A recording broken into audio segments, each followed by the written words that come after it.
Alright, I guess this is working. Hopefully you can hear me. Can you hear me? Say something in chat if you can hear me, because I don't know how this works.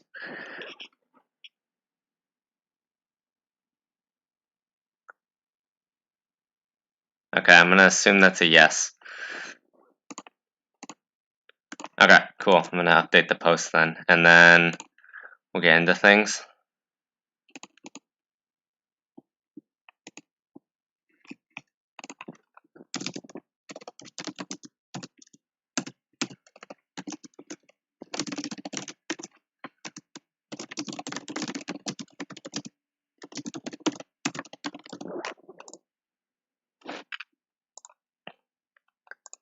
Okay, let's see.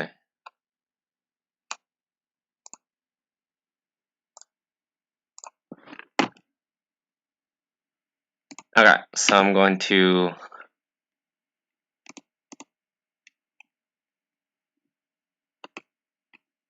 can I do this virtually? What's happening here? Why is this not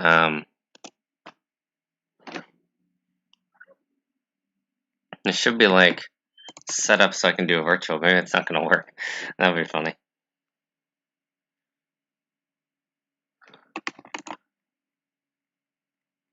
Yes, please don't tell me solutions. I'm going to be doing this like a normal contest. So what I'm going to do is I'm going to open chat on my phone, and then I can see questions. This is going to be my setup.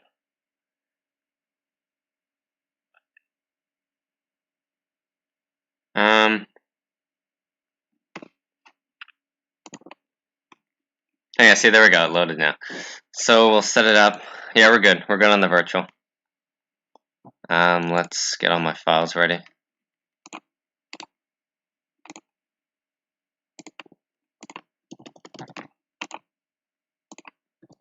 Just a bunch of macros.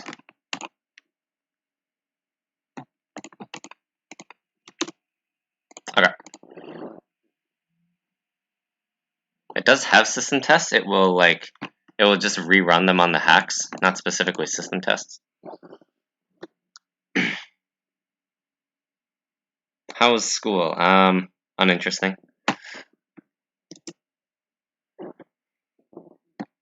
Basically as always.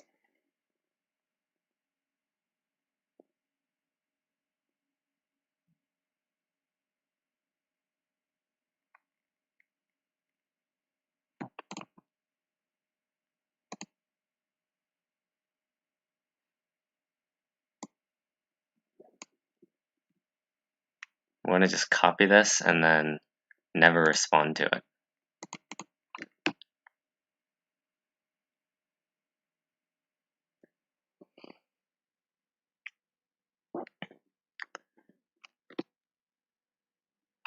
No, I respect my teachers. Come on.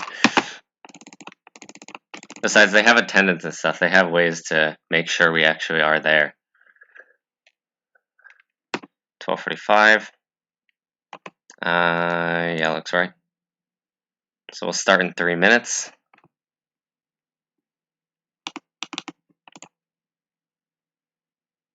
I'll give you the rant about face reveals later.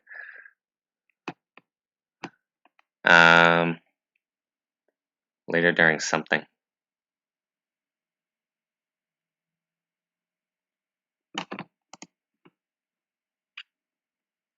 Probably during the contest, I guess. Or while I'm going. So this is my first time doing something like this. I have no idea how this is going to go. Yeah, well, I put that in the description, right? There should be... How do I go here? I put that in the description. Okay, echo. Yeah, here, join this, and then you can find out when streams are going to happen. No, I'm not, actually. I'll give you mod. Then you gotta, I guess, click the dots, but what are you banning for? What? I'm starting in this much time. So 2 minutes. Yeah, but who are you gonna ban? That's a bit scary.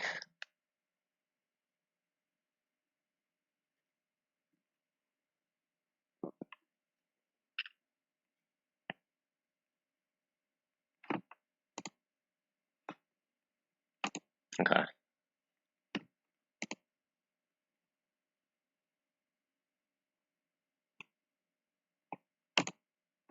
Alright, 2 minutes left.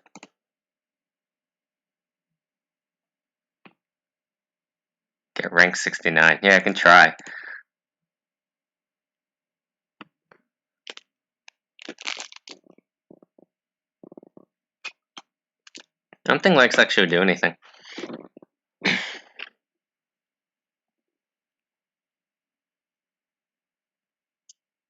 I'm not sure. There were some videos that, like, thinking about how the YouTube algorithm works. I don't think likes actually do stuff. How am I doing? I'm doing great. This is exciting. Should be fun, hopefully. Happy to do this.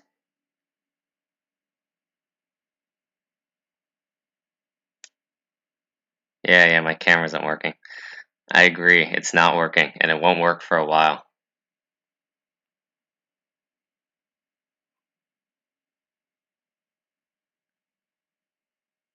Oh, shoot. Thank you. I should update the template. Right. Forgot about that. It's been a while, actually, because I haven't done a contest in a while. So this is 11:01, and we'll put that in. Perfect. Yeah, thank you for reminding me. Okay, 30 seconds.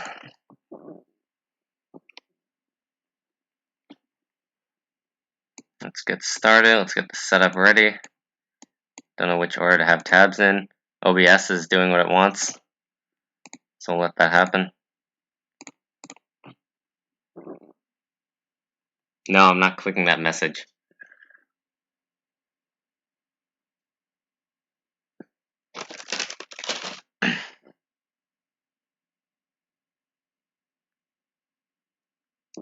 Oh, we started. Okay, I'm gonna open all the problems. So we have A. Yet another 2 integers problem. So first, what I usually do with kind of easier problems is I read the input as I go, just so I don't know, so I can read and code concurrently. So right now I'm reading in the test cases, then I'm just reading in the numbers, nothing big. So in one move, you can choose some integer k from 1 to 10 and add it or subtract it from A. You may use different values of k in different moves. Your task is to find the minimum number of moves required to obtain B from A. Okay, so here's how this works. You start with some number 5. Then, I'm not fixing my camera. I'm going to leave it broken. So you start from 5. Then, in one move, you can add any number in the range -10 to 10. Because it's -10 to -1. -10 to -1 and -10 to, or +1 to +10. So, after one move, basically you can get to any number within the range. So this is A. Then you can get to A minus 10 and A plus 10. Then, after two moves, you can get to any number in the range A plus 20 and A minus 20. So now we're interested in the number of moves it takes to basically encompass wherever B is. Let's say it's over here at A plus 25.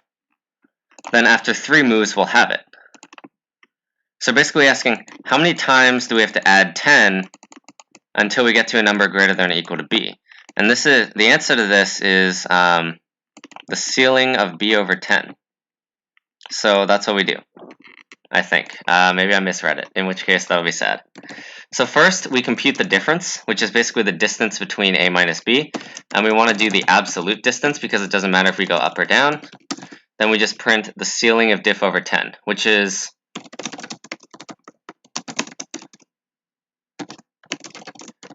let me test it on the sample, then I'll explain why that specific formula works.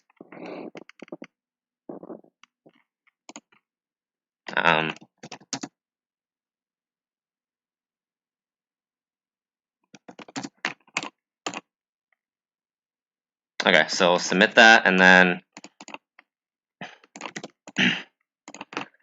I'll just quickly show you why. What I'm doing for ceiling is, because C++ division is automatically floor, it's basically, I'm doing floor of b plus 9 over 10.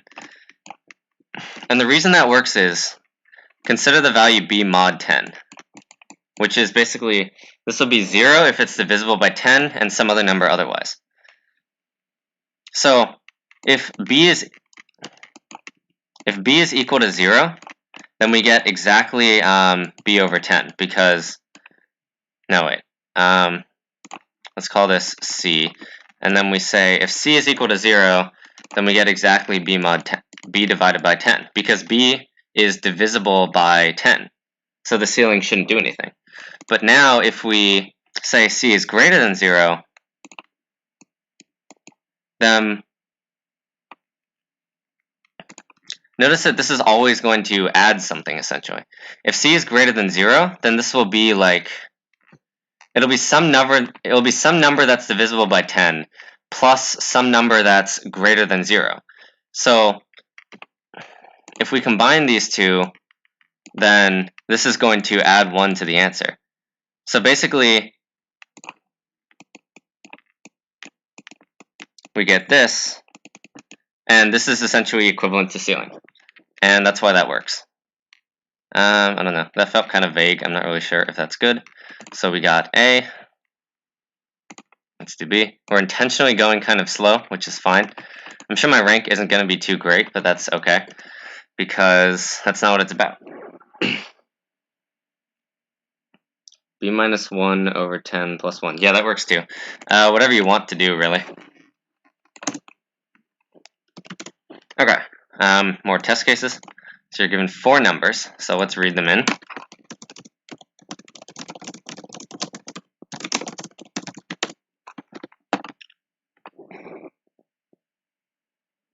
Yeah, I mean, there are a lot of ways you can implement ceiling.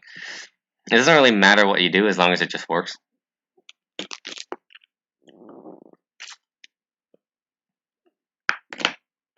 So let's see. How's the stream doing? Are we doing good? What did I do? I had the chat open on my phone and then I lost it. 1 second.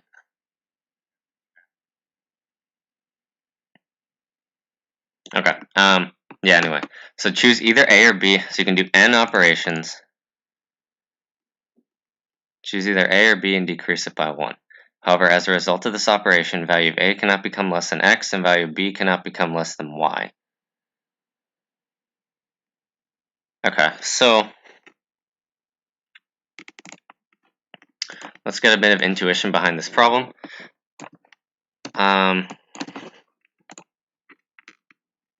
Let's think about 2 numbers that sum to 10. We're going to multiply 2 numbers that sum to 10. Let's take 1 times 9.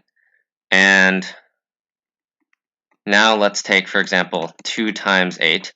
We're just going to list all of these out, actually, just to get a tiny bit of intuition. This is a 6. So 1 times 9 equals 9. 2 times 8 equals 16. 3 times 7 equals 21. 4 times 6 is 24. 5 times... This handwriting is amazing. 5 times 5 is 25. So this is simple. Then we're going to... Basically, you see that if one number is... the more unbalanced the numbers are, the lower the overall product is. And we want to minimize the product. So,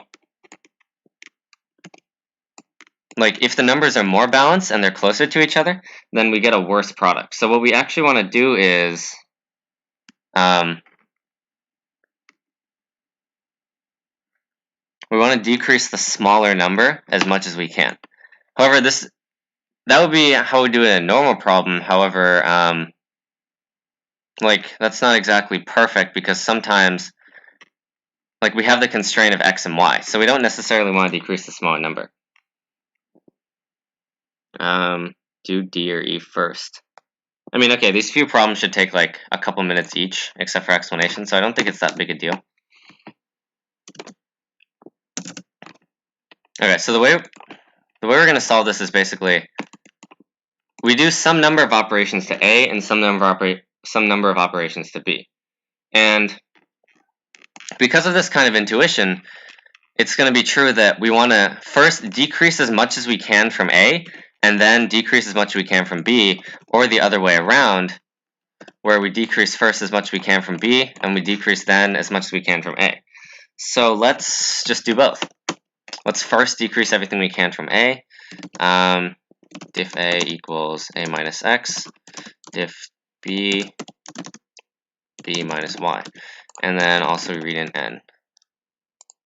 So then worst equals 2E18. Just some enormous number that can never appear.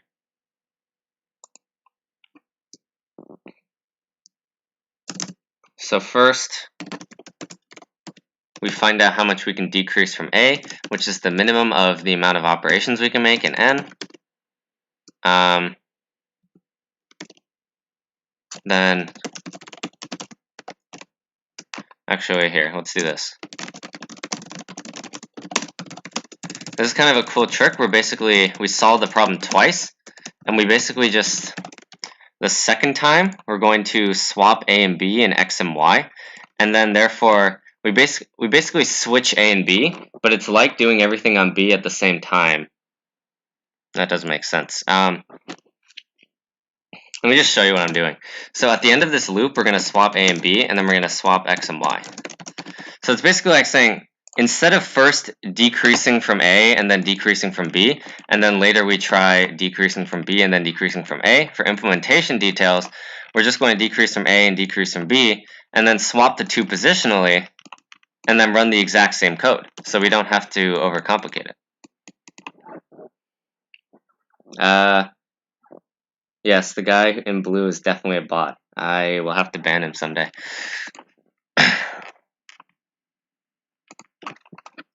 So now, the minimum here is diff B and the number of operations we have left to make. Then worst equals min worst. And it's just A minus the number we decrease times the number we decrease. But it should actually be best, not worst. Whoops. Because this is, yeah.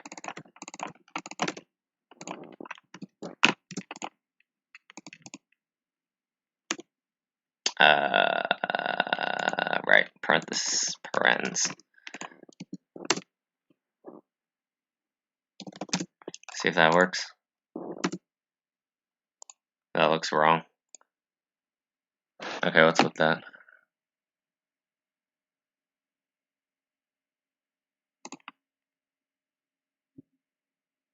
Did I misread or something?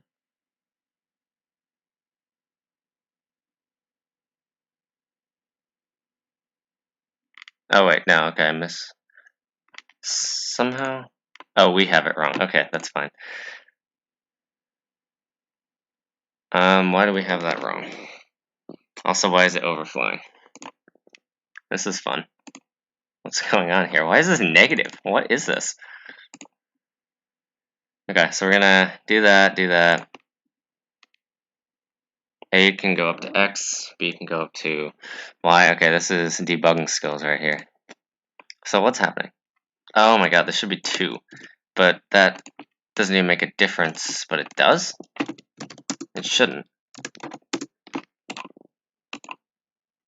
Doesn't. Okay, fine.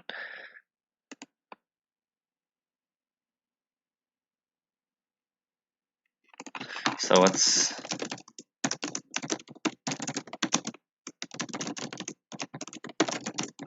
I just realized that we need to do this also. Maybe that would be it.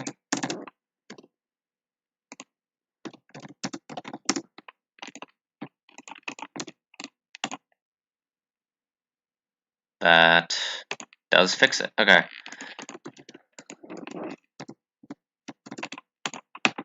So 77,177,177, 9 9s, 9 zeros, 9 9s, 55, 10. Perfect. So we're ready. I'm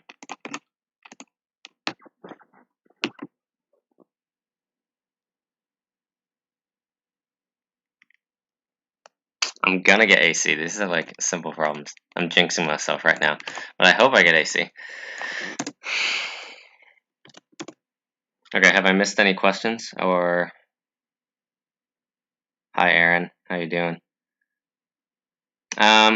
The stream will probably last at least until this contest. I might do some extra stuff. I don't know, I might try hacking or something. However that works, that could be fun. Although kind of not. So why do I have to do E now? I'll get to it later. We plan to do the whole contest. I'm doing good. Sad you're doing bad.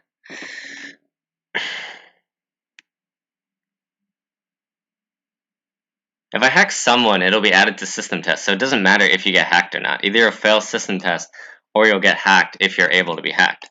The best thing to do is to not be able to be hacked, and then you'll be happy.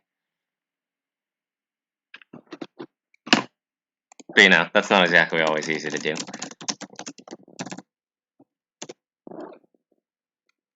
Wait, you were doing the contest live?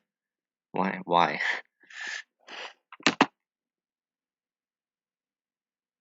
Yeah, I'll hack the bot. Hang on. So how do I do this? I just click this button, and then I think that works. Is this what I do? What do I have to do, guys? I could do this too, I guess. Or that. A lot of these work, actually. There are many things I can do to get rid of the bot.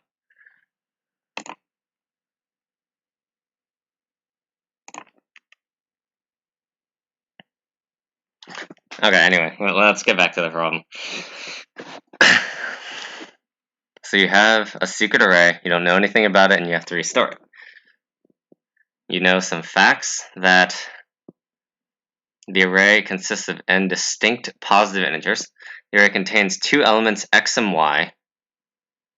If you sort the array in increasing order, differences between all adjacent consecutive elements are equal. Among all possible arrays that satisfy the given conditions, we ask you to restore one which has the minimum possible maximum element.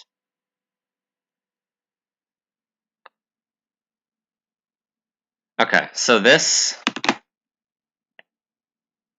distinct, which means all differences has to be 0. So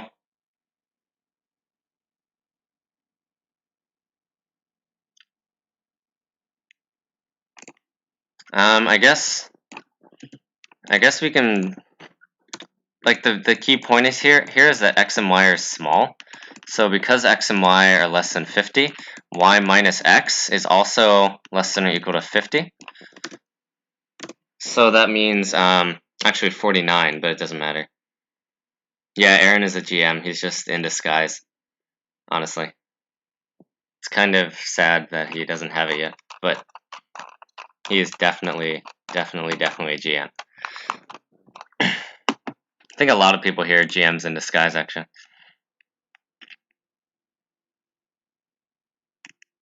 Aaron, Ors.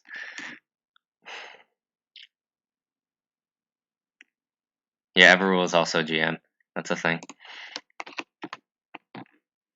Okay, anyway, so so like that means the maximum distance we ever have is gonna be at most 50. So let's basically we can just brute force all distances.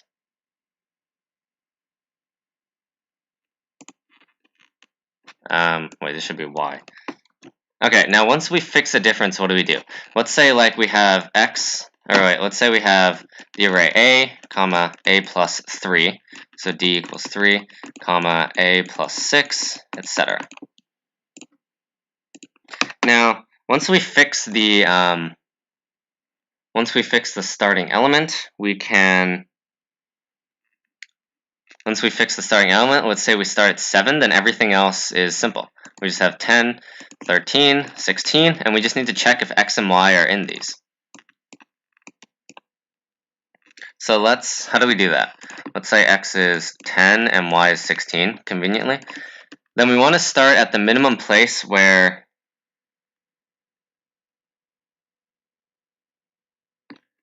We want y to be as early as possible. We also want x to be as early as possible. Wait, no. Wait, we want y to be as late as possible. Sorry.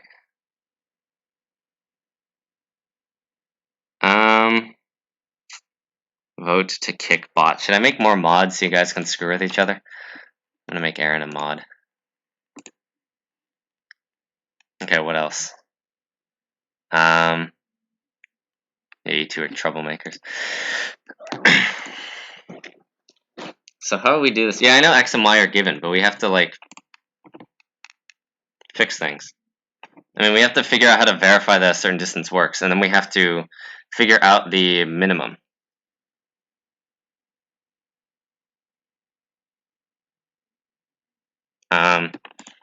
Okay, so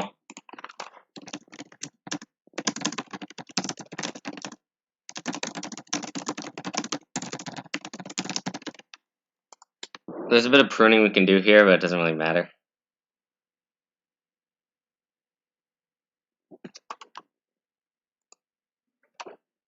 Kind of thinking about the details here.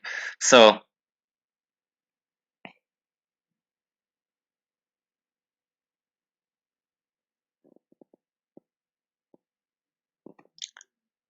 let's say we put y at the end. Then if we have length n, then the first element is going to be y times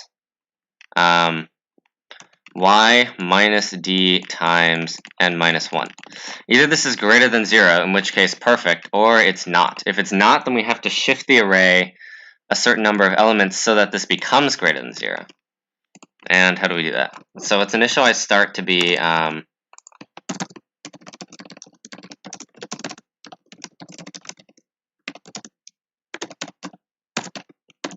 we're gonna have the answer as a pair of let's see, max and then d.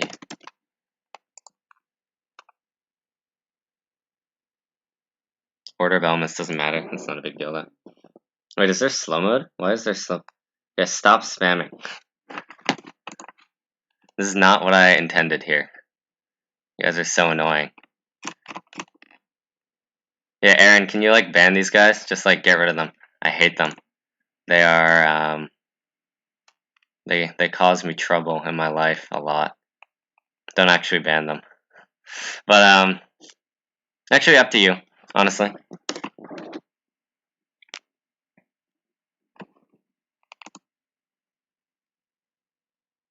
Anyway. So the start is y minus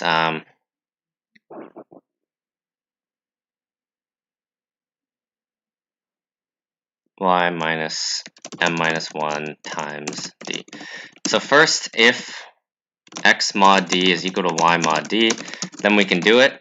And the reason for this is because we jump by d, that means we're only ever going to visit like things that are on the the value mod d is never going to change. So 7 mod 3 is going to be 1, 10 mod 3 is 1, etc.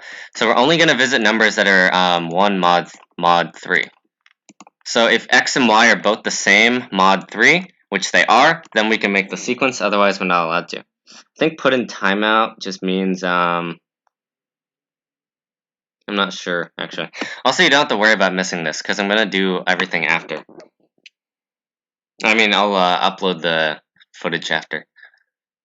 So if x mod d is equal to y mod d, then if start is less than 0,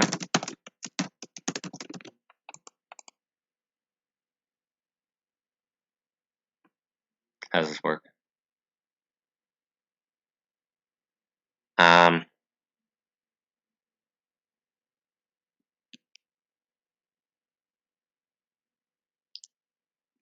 So let's do this.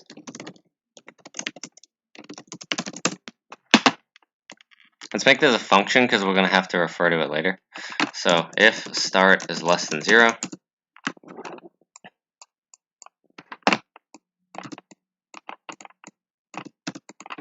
s equals get start d. If start is less than 0, then we're going to You know what, we might as well brute force it, because this is small constraints. Honestly. Like, there's some math you can do here, but it doesn't really matter, because this is at most m minus 1 away from 0, and we're doing O of n things anyway, so it doesn't matter. This is some implementation tricks. Don't make it overcomplicated. Now, if LL, then the last element is start plus, it's the same argument as this being y minus that. It's going to be that. So if x is between s and e, then same thing for y. Ants equals, what would it be? Min ants, also my indenting screwed up. Ants equals min ants make pair of end and d.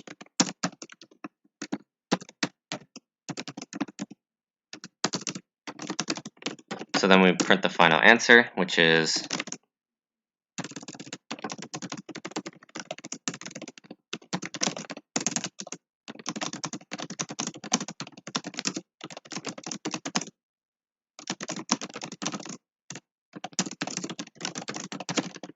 okay.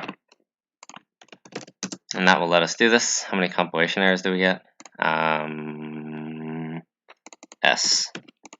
Oops.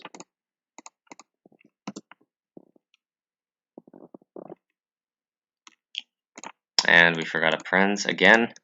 Let's not do that.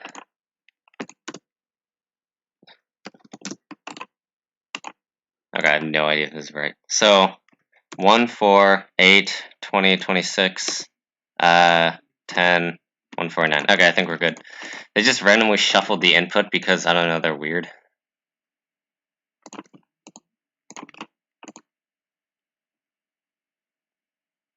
Nice. Okay, what's with that? I guess there's some edge case or something. Let's try the biggest. Yeah, reds get wrong answers too. What do you know?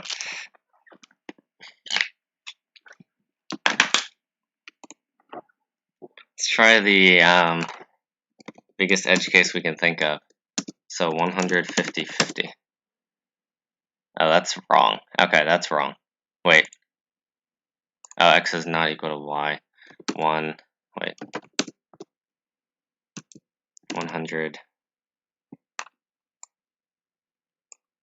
10, 50.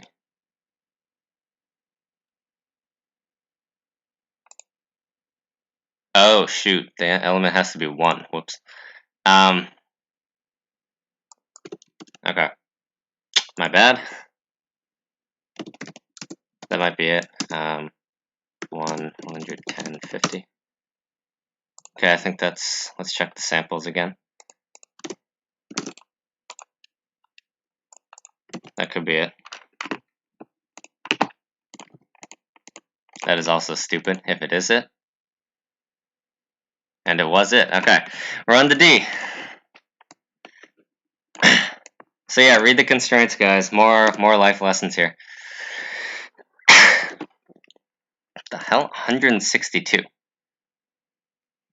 That's a very weird constraint. Maybe it means something. And in fact, it is 18 times 9, right? So that's... Oh, okay, so 10 to the 18th. I see. Yeah, my mistake there was that the array has to start, the elements have to be 1, not 0. You can't have 0, so don't do that. Alright, what do we do here? So we want to find the minimum number of moves we need to perform in order to make the sum of digits of n be less than or equal to s. I hope this isn't digit dp. I'm very sad. I would be very sad if it was. I would be very, very sad if it was.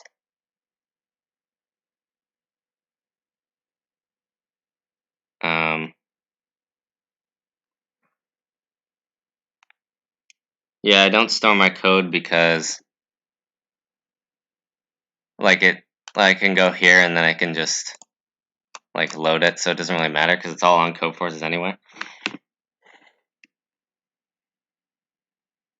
Okay, minimum number of moves you need to perform in order to make the sum of digits of n be less than or equal to s.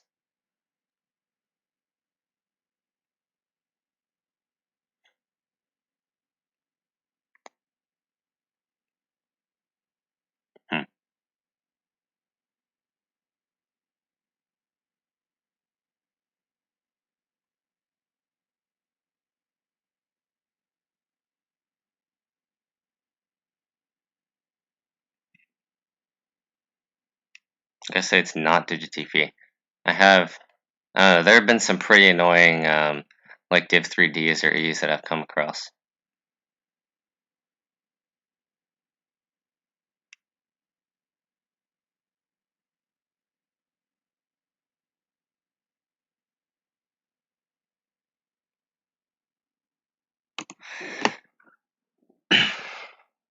I am barely red. That is the answer. Also, there are a lot of test cases, so I'm assuming digitdp wouldn't really pass anyway. It's like 19 times 162 times 20,000 with, wait, 2 seconds. No, I'm not using the web app. That's like bad. Real MS Paint is better.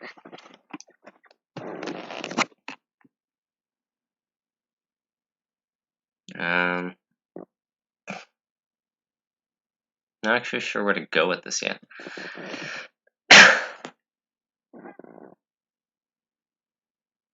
So,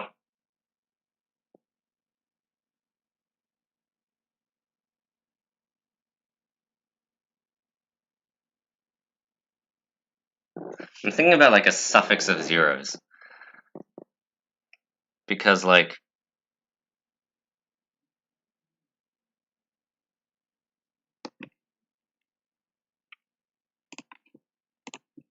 let's think about some number. And let's say we have like 2, 1, 3, 7, 5, that. Now let's say this is too high. If this whole number is too high, I'm not going to specify what D is because I'm not going to specify what S is because it doesn't actually matter. Let's just say this whole number is too high. Then once we increase this, it's only going to get higher until this becomes 0 eventually. And once this becomes 0, this is going to become 8. But it means we might reduce some number of things. So now, maybe this is too high. In this case, in any number from 0 to 9, we already know that this is too high because with 0 it's too high. So we have to increase this to 9. But that just makes it higher. So the next step we can try to minimize our numbers is make this whole suffix 0. And then we make this 4. So now, okay, this is getting very messy very quickly. So let's say we have this. Now we have 21400. Write code on paper. Yeah, I can do that. You can use java.util.scanner and then load the image. Okay, so now if this is too high, then we have to keep increasing. And at any point, whenever this is enough, we're fine. But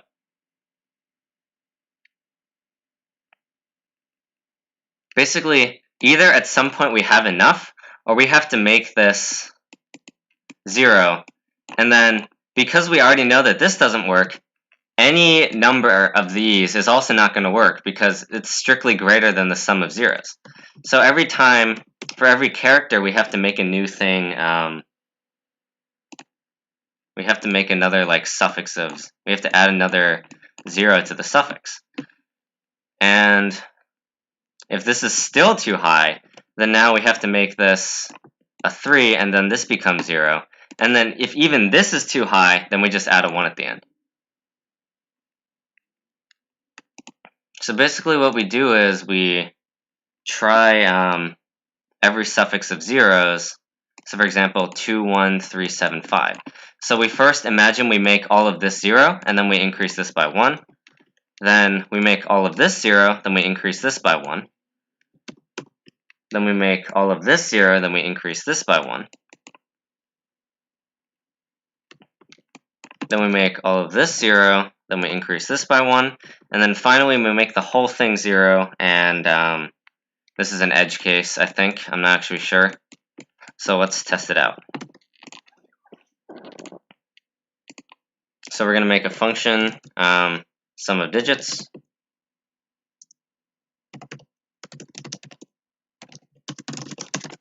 And we're just going to sum up all the digits.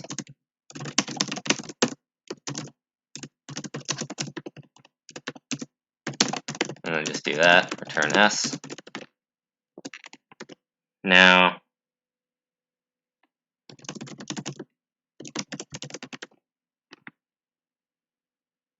actually, how does this work?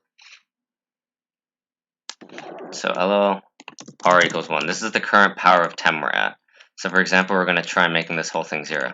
So if sdig n is less than or equal to S, then just be done.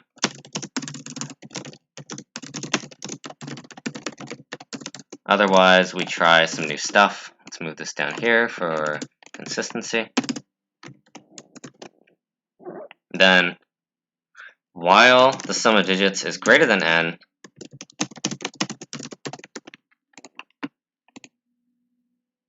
what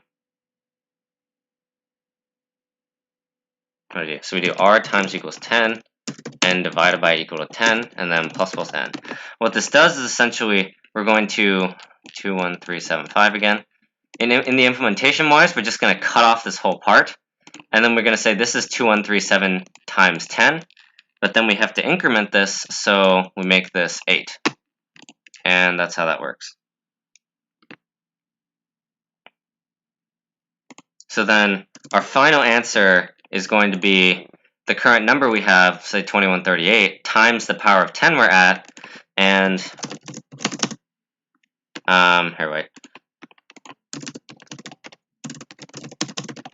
And then we need the original value of n, which is the number of times we increment.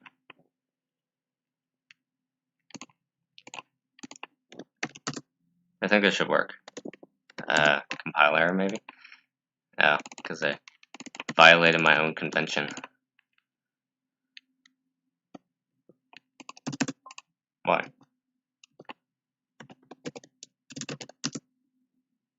Yeah, you don't actually see me, not for a while, I don't think. What the hell? Is this like STL or something? What is this? Why is this so long? Okay, wait. Is this just a thing? No, what is causing this? Oh, this just goes on forever. Okay, error, no match for...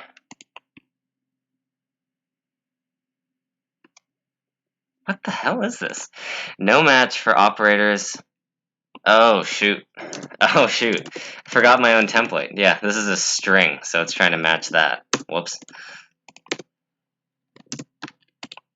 Kind of the faults of pre-written templates.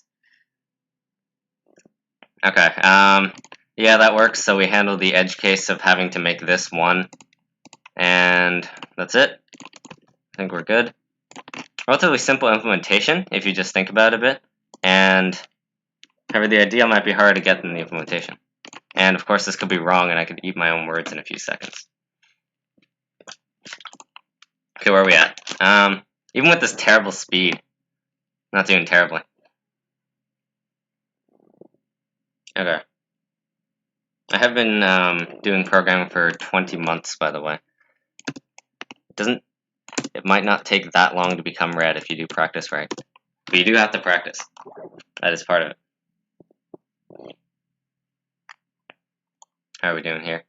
Okay, so let's continue. We still have test cases, surprisingly.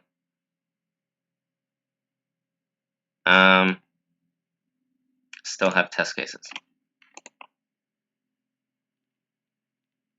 Let me get rid of this. Now we're on to E.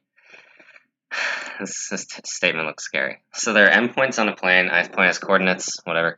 You have two horizontal platforms, so horizontal line segments, I guess.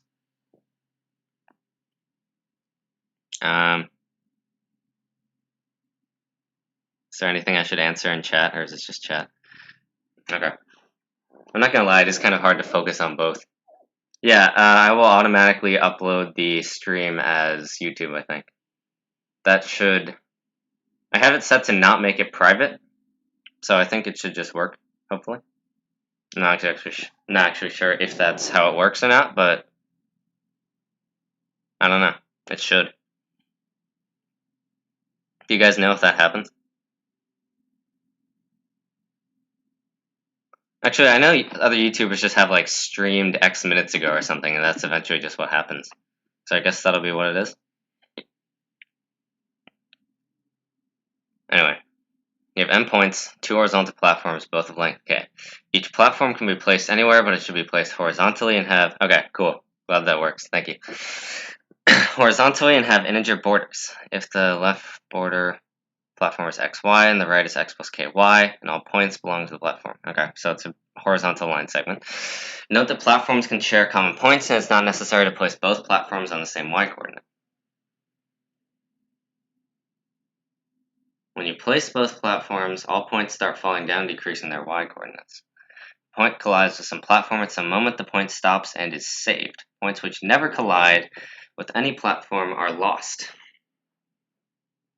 Your task is to find the maximum number of points you can save if you place both platforms optimally. So I guess y coordinates doesn't matter? Where can you put the platforms? No, I don't really have a math background. I actually kind of avoided math because I hated it.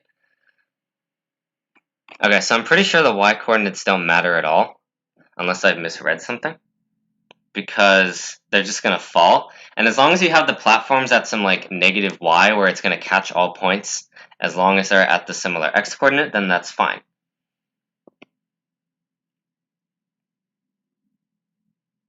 Okay, so now what we're going to do is we're going to read in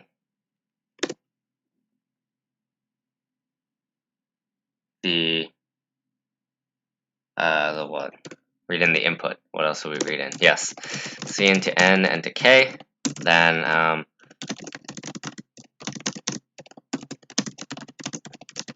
read in the first array, and then because y doesn't matter, we're just going to not use it.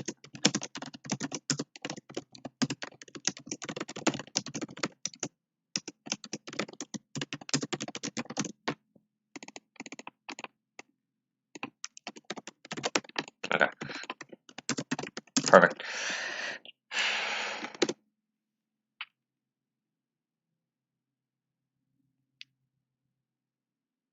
No, it's okay. It wasn't a hint. I had already guessed that, so it's fine.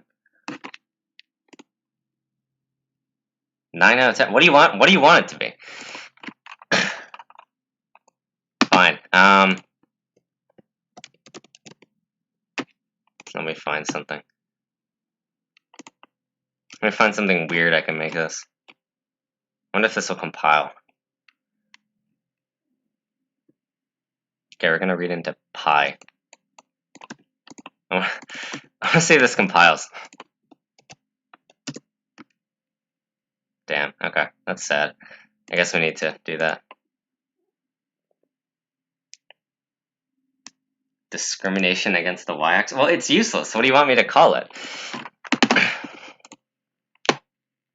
Yeah, I can't read into pi, so I guess it'll be, sad. Anyway, come on, let's focus. So we're gonna sort because we might as well. So the basic idea is, so y doesn't matter, so you basically have a bunch of points on a 1D line. Let's say this. And you can always show that any optimal platform is going to start on a point, because that's kind of just how it works. Like, let's say there was a platform that didn't... Wait, actually, is that true? Yeah, it's going to either start or end on a point, I'm pretty sure. Because let's say it didn't, right? Then you can just, like, either move it here, then you can just either move it to start here, or move it to end here, or move it to start here. And because I can't draw lines, and because like we don't hurt ourselves by moving it over, because if we move it to the nearest point to the left, then we're not going to lose any points. And if we end up losing a point on the right, then we can instead move it to the nearest point on the right, and then we can't lose a point on the left. There's some mathematical basis behind this that makes it work. Like say, here I'll just give more intuition on why this is true. So say there's some, like say you have some points here and here. Then there's some distance x. I'm not using these coordinates, these are just random variable names. Actually, I'll call these a and b. So there's some distance a and some distance b, and this is the distance from the nearest point to the end on that, and the distance here. So if a is less than b, or a is less than or equal to b, we can shift this over to the right a units. And then the platform is going to end here, or start here, and then, actually it doesn't matter really what happens.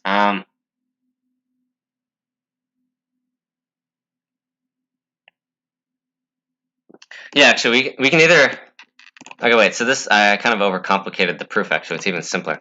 So either we can like shift it over to the left a units and then it will start here, or we can shift it over to the right a units and it will start here.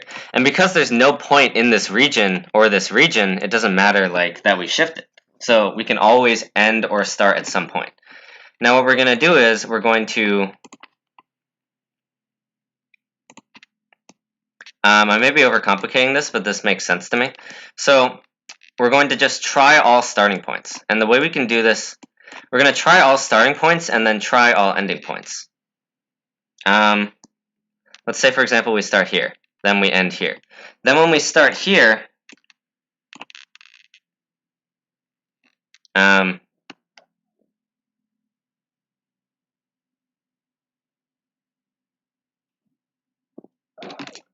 okay, there should be something better, actually.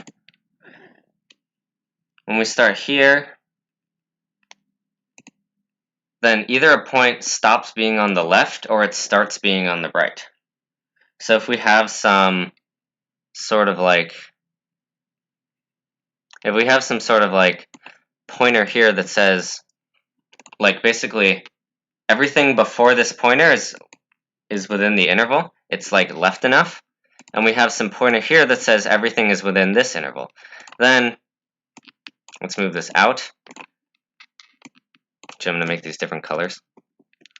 Let's say we have a blue pointer and a green pointer. Now say we move the blue pointer over here. Because this interval is going to be more to the right, this green pointer is also only going to move to the right. So, for example, it may move over, that's not what I meant to do. For example, it may move over here, or it may move over here, or it may move over here. But there's no way it can move over here because we just moved the, yeah, I know I'm considering one segment. I know I didn't misread that. I'm going to do it later. So, this pointer is only going to move right. And this pointer, by definition, is only going to move right too. So the pointers in total are going to make at most n movements. So in total there are 2 n pointer movements, so the whole thing is O of n. And with this pointers, we can just keep track of how many points we have in an interval.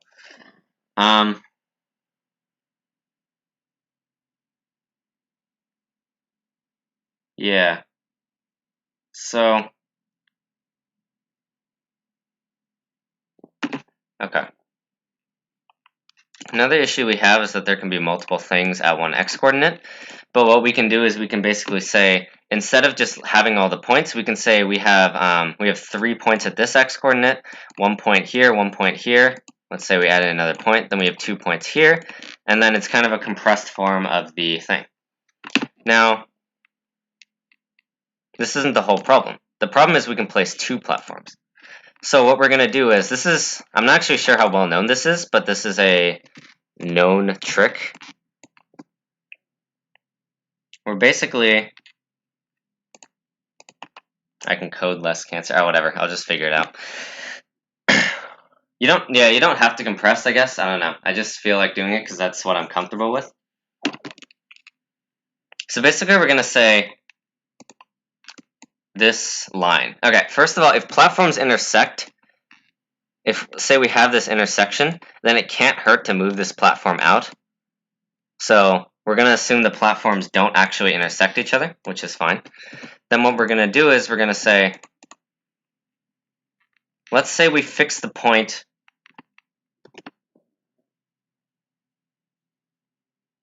Let's say we fix the point where the segments are going to be separated. Then what happens is, if we know the best segment we can have on this side, and also the best segment we can have on this side, then we just combine these, and then once we try all possible separators, then we have the answer. So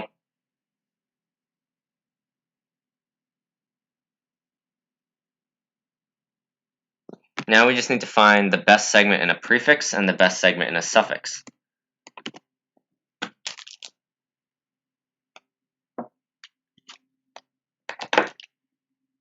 Okay, so a convenient way to do that is, let's say we have a prefix, then we know that every segment is going to end at one of these points, so we might as well just take all the possible endpoints. And at the same time, if we're solving for this suffix, every segment is going to start at one of these points, so we might as well have it start there.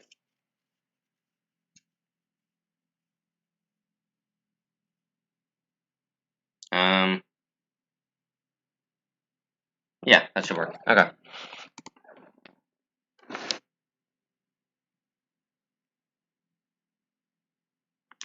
Yeah, that can be true sometimes. If sometimes explanations aren't good, like it's better to have some sort of like intuition to it, but kind of depends.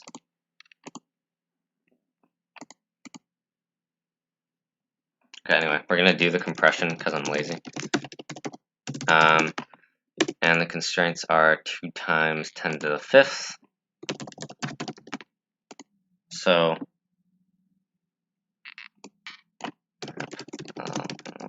count. Now for this is how we do compression.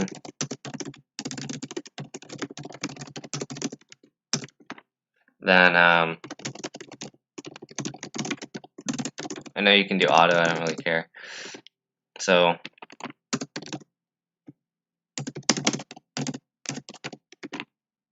basically we're just going to rewrite this to be, instead of having 3 points here, we're just going to say we have 3 points at this location. And yeah. Also, you can just be in a stream to have fun. Like, it's not necessary to, get anything out of this. I actually don't know why people enjoy watching these. I kind of do myself. It's just kind of satisfying, but other people, I don't know.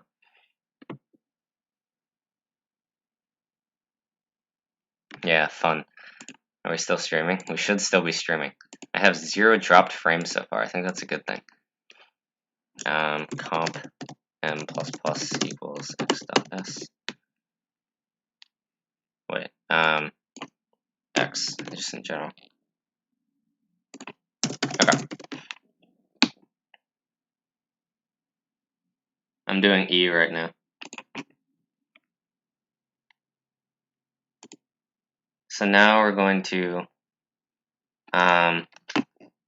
let's fix this as a starting point, and then we're going to sweep this starting point to the right. And then we're going to do the same thing on the left. We're going to fix this as a starting point, then sweep the starting point over. And, you like my, okay, that's weird. Okay. So, count equals 0. So, our point equals 0. For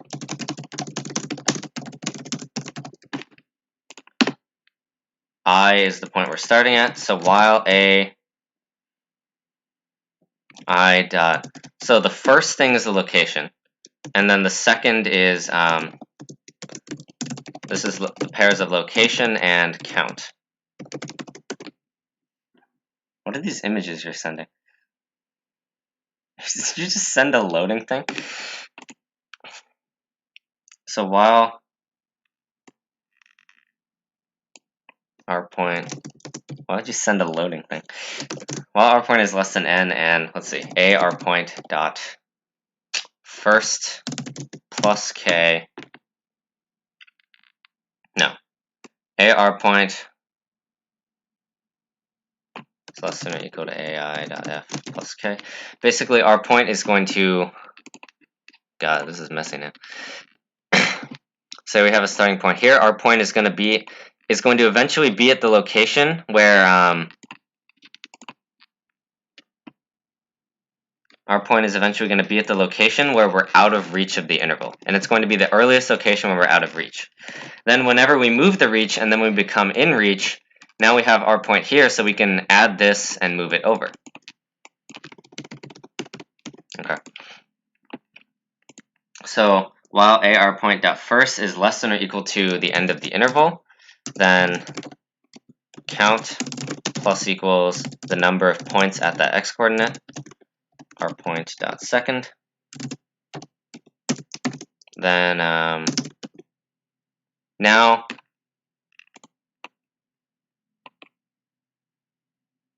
we're going to use b for. Am I going to qualify for USCO camp? No.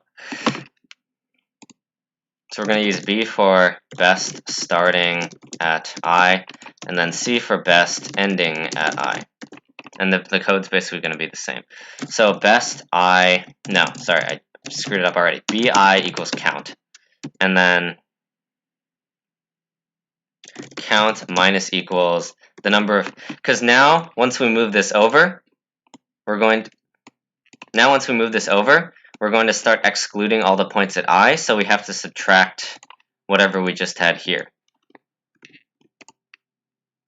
So it's count minus equals ai dot second. Now we do the same thing. How do you do the coding thing? Yes, I am drawing with my mouse. How do you do the coding thing? Okay, so the first step is open command line, and then actually no, honestly I shouldn't make this joke, so never mind. Yeah, let's not do that. It's a dangerous game I'm playing. So theoretically, count should be 0 by the end of this, but okay, let me read chat because I think I missed some stuff. How did I learn CP? I kind of just taught myself, like, go to train.usco.org and just start solving problems. That's what I did. Kind of works out. I am drawing with my mouse. Bunch of emojis, that's fine. Yeah, I think that's what I missed. I have Minecraft. I don't play it anymore as much.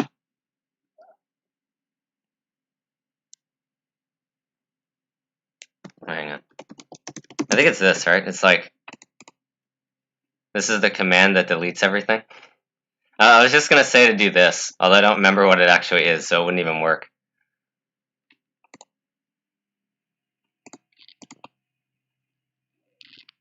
Yeah, don't do this. But this was the joke I was going to make. Don't do it. It's going to, like, delete everything. RM, RF, star. Don't do that. Yeah, whatever you, however you guys do it. I don't actually know how Bash works that well, so.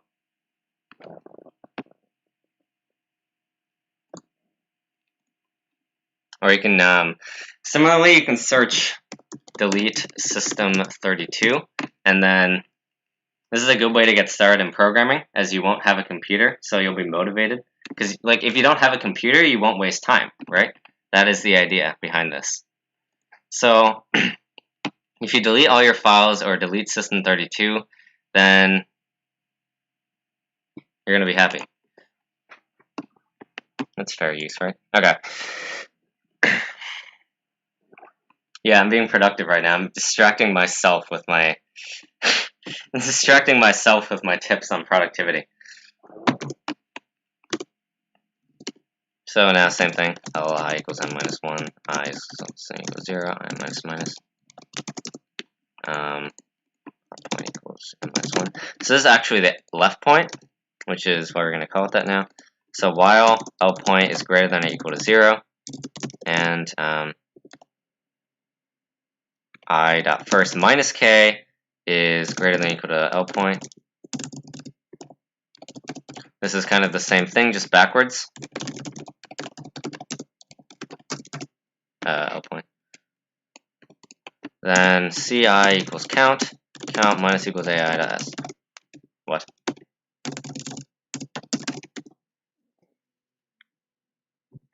Yeah, I did not make camp, and I will not make camp. Sadly.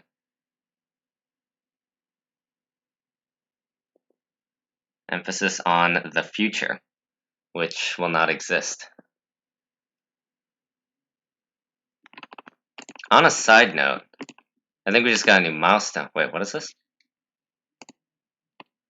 YouTube is not receiving enough video to maintain smooth streaming. What's happening there?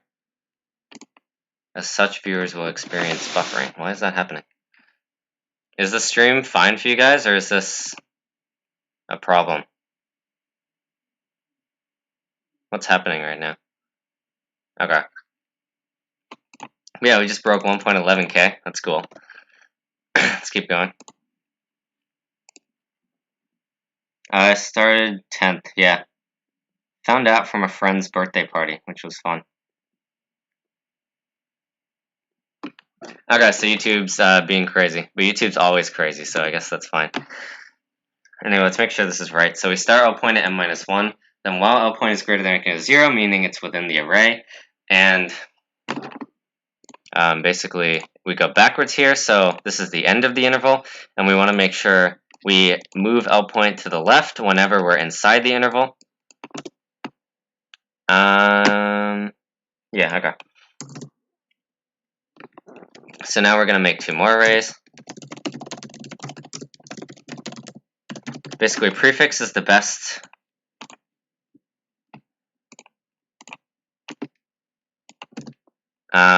Let's say we have the splitting point be here.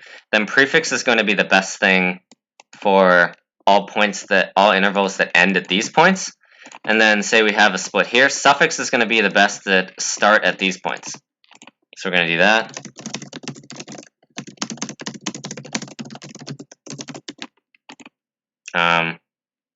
R equals max R, then ci, because we have to end at these points, so we're using c. So we're basically taking prefix maximums over everything, and then pref I equals R. Then the same thing. There are many ways to do prefix maximums. This is how I do it.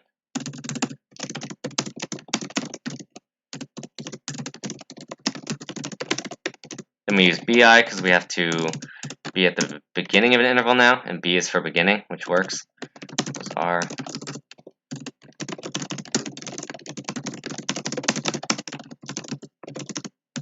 Intense typing. Ants pref I plus suff I plus 1. What?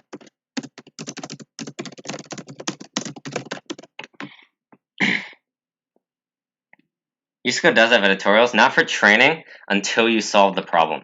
That's how their system works. Okay, so now what we do is we just try all possible prefixes and suffixes. Let's say we have it, so let's say we have this be the divider line, then we want this prefix and this suffix. So it's like prefix I, and then suffix I plus 1. And it's just the sum of those, and we want the maximum over all of that. And we print the answer. Let's try it. Very sure it's not going to compile. But, yeah, okay, what the hell is this? That's a lot. Wait, not again. Not again. Not this stupidity. How many do we have? Like 15 compile errors or something? Fun. Oh, wait, because I... Oh my god, okay. So I have to make all of these comp, not A, my bad. Because it has to, like, actually be the array I'm using. Try compiling again. Still something else. How to solve E if we have K platforms? You can do it in O of NK by doing the same trick.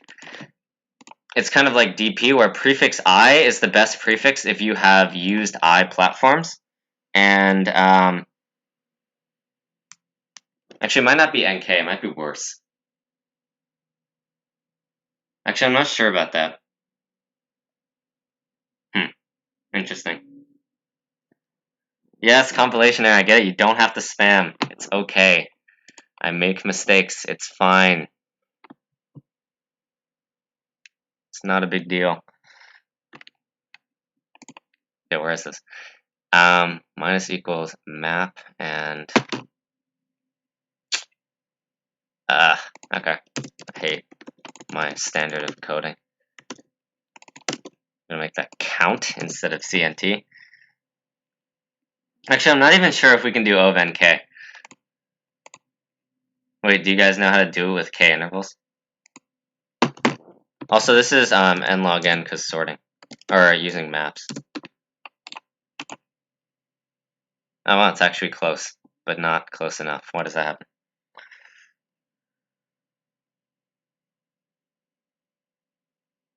So we have 1, 1, 2, 3.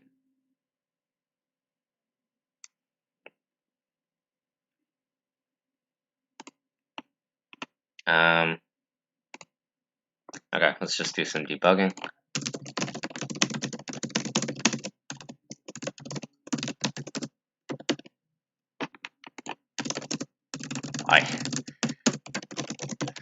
Standard debugging trick, print everything and see where you're going wrong.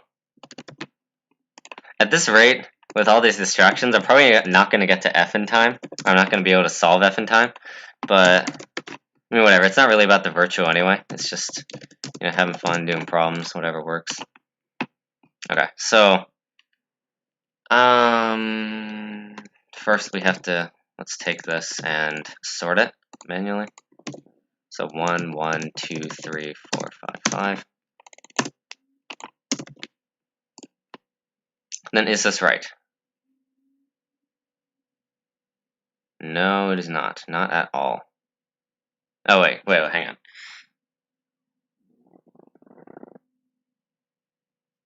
Oh. So we actually want to make all of these M, which is nice. Because we only have M points instead of N. Because we compressed it to have N, M. Oh, shoot. Okay, never mind. Find and replace isn't going to work here. Or wait, maybe it will. Match whole word only, then replace. Okay, that should work.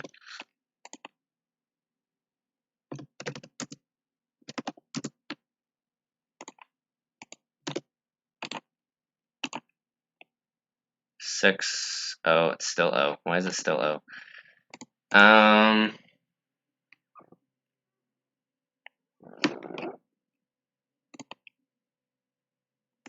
Because there's a special case if we have exactly one coordinate. And if we have exactly one coordinate, then we just get everything, so that's a win for us. And otherwise, there does exist a divider point, so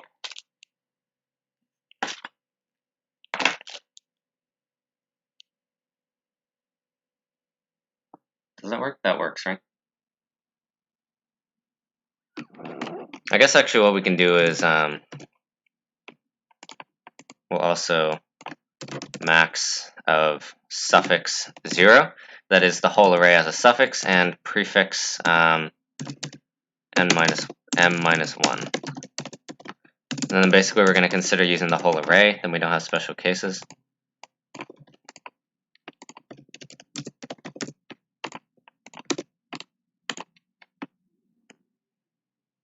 Six, 1, 5, 10. Let's try it. I guess.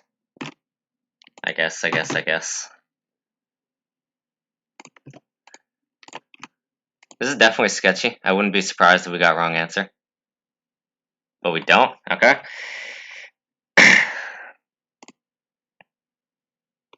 Yeah, we're doing worse. Our penalty is so bad. That's kind of funny.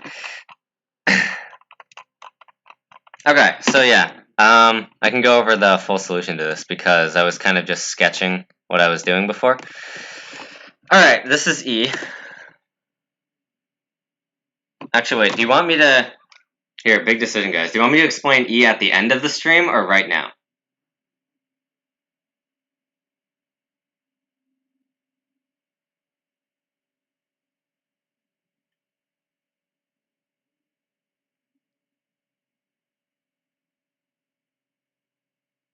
Can I do a vote on YouTube? I don't think that works. How many problems have I solved? I can find that out right now. So at... what is it? What am I looking for? Standings, and then friends only, and then I can find myself. So I've solved 945 right now. That's just on Codeforces. Okay, it seems like there's like a 50-50 split between now and at the end. So, hide solve problems is an extension. Specifically, what is it? Codeforces enhancer. So if you just search that up, and then, like for example this, then you can install it and it'll do things for you. Okay, you guys are saying end? Okay, one person is spamming end. Alright, just for that, I'm going to do it now. So, interesting reverse psychology. If that was your plan, I'm going to be impressed, but we're doing it now. Other platforms? Okay, let's see. We can go on CodeChef and then just... Yeah, screw the fact that there's a contest right now. Whatever. On CodeChef, we have 124 unique ones. USCO doesn't have that many. I'd say like it's 100 in total. There's... Each contest has 3 problems. There are 12, 24... Let's say roughly 100 to 200 in from Musica, and ActCoder is a small number, maybe 100, and that's basically it. I'm not going to count other platforms that I don't remember because I don't remember them, so they probably weren't significant.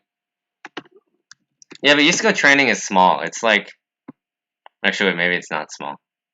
How many problems do they have? It's like 100 or something, I guess. So maybe 250 from Musica. Let's say that. So we sum these up. What was it, 950-ish from Codeforces, then 124, then 1325, something like that. Next year.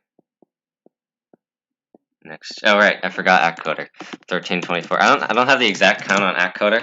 What I can do is this. You can go to Kenku, and then this is a nice site to use for ActCoder because it tells you a lot of things. Okay, 122. And then we're going to plug in the account that definitely is not my alt.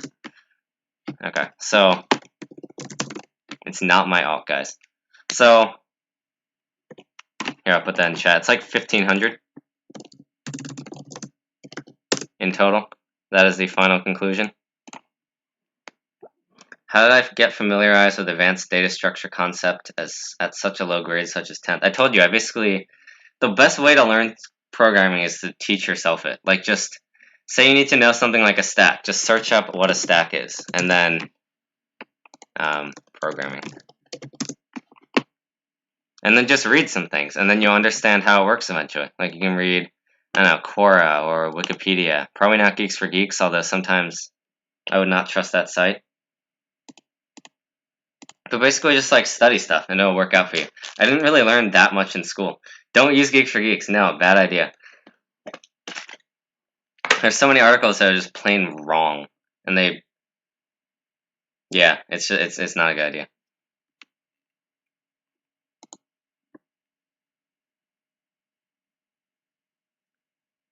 Oh, Q times log n. Yeah, that. I guess Quora...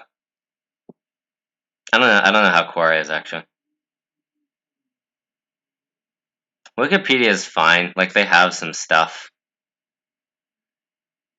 No, I was not mentored.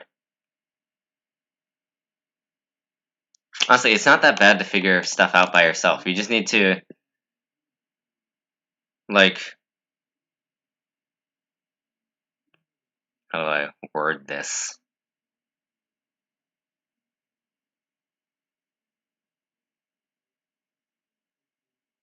No, I've not solved that. You know, yeah, I should focus. We have 45 minutes left.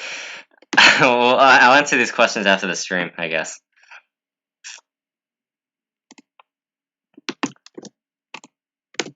Alright, fine. I'll explain to you after. Fine, fine. You spammers win. Okay, you win. I hate you guys, but you win. You happy? You should be.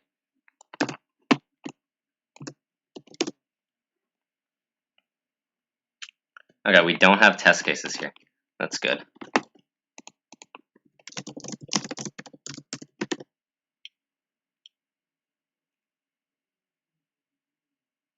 Okay. You're given two strings S and T consisting of lowercase Latin letters. The length of T is 2. Okay. In one move, you can choose any character of S and replace it with anything. More formally, you choose some I and replace SI with some character from A to Z. You want to do no more than K replacements in such a way that maximizes the number of occurrences of T and S as a subsequence.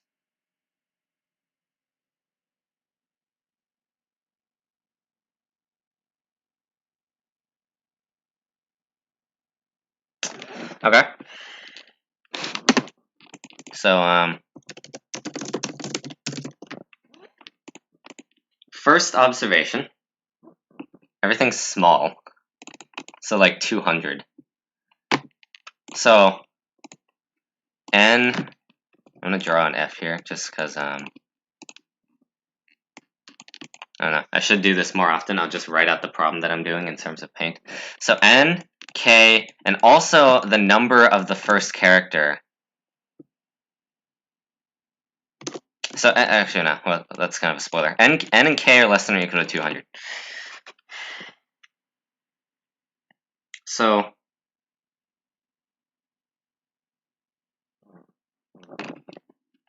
this means, well,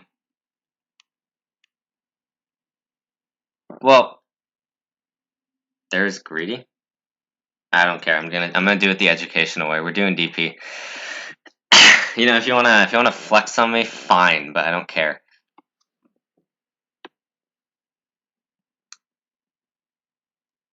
So, I mean, okay, the greedy would be to.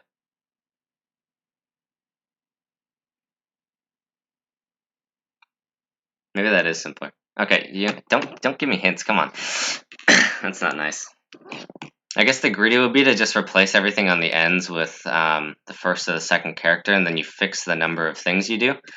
Like you say, you go to the end, and we're gonna make this an A, and then an A, or this an A, and this is a B, and this an A, and this is a B. All right.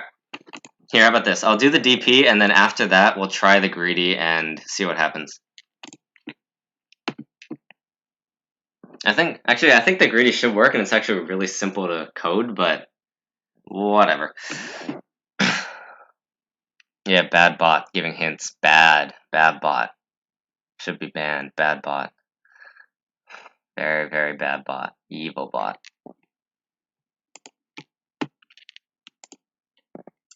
Okay. Alright, so let's say we built some prefix of the string. Like we have, I'm using these as arbitrary characters, not specifically these letters. So let's say we have a string A, B, C, D, F, G, right? Where some of them can be equal, whatever. First thing we care about, obviously, is the length of the prefix. Second thing is the number of characters we've already changed.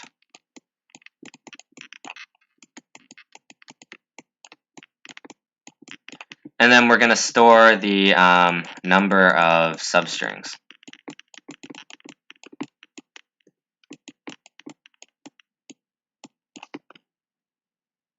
Every ors. Yep. Here, we're going to just going to draw this for the background.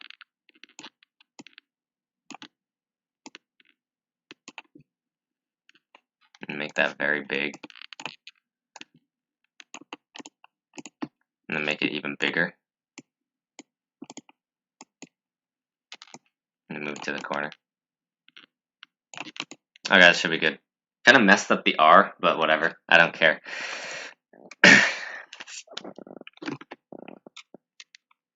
So, we care about the length. We care about the number of characters.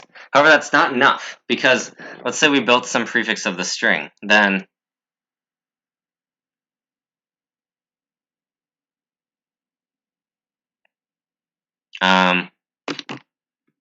let's say we built some prefix of the string. Like, so let's say t is AB. Then we have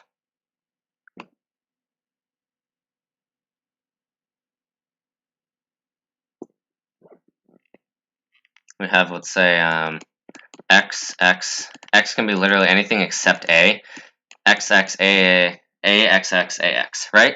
So what happens here is this is kind of annoying, because let's say we change this character to a, then we get an extra a. But let's say we change it to b, then the number of new subsequences we get, is just the number of a's on the prefix. So if we store only the length and number of characters, we can't know what we have to add to the answer. So what we have to do, yeah, DP definitely is going to work, but I think there's also some other solution maybe. So if we store only the length and the number of characters, that's not enough. We also have to store what we can add to the answer, that is number of instances of the first character. So we store the length, we store the number of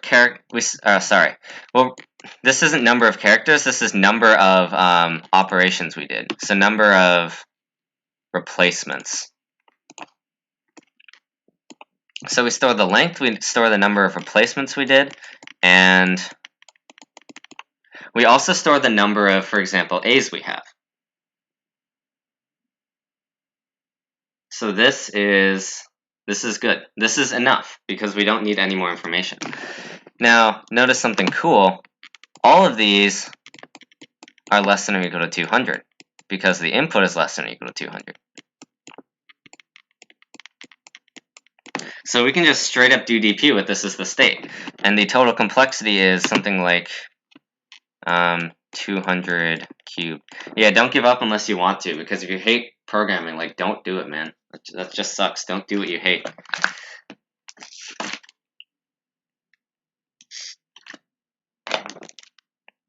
Anyway, 200 with a badly drawn 3, and that's the complexity. It's actually more like O of n cubed. Actually, it is O of n cubed, not just O of 200. So then basically we have two transitions. Let's smooth this down a bit.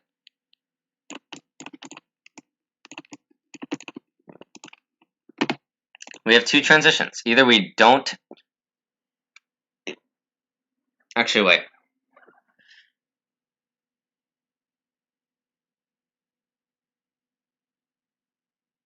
Let's say either we don't change the character. So let's say we have x right now. Either we don't change the character, we change it to a, or we change it to b. Now actually for this implementation, what I'm going to do is find n squared k, but k is up to n, so it doesn't matter. Like in the worst case, it's n cubed. For my convenience, I'm going to assume that these are not equal to each other. And in fact, if they're equal, then greedy does work, because we just want as many a's as possible. It doesn't matter where they are. So in fact, let's code that up right now. What we're going to do is, if the first character in t is equal to the second character in t, then we just want as many of that character as possible. So let's imagine this string is AA. Then we're just going to count the number of a's we already have. So let's just do that.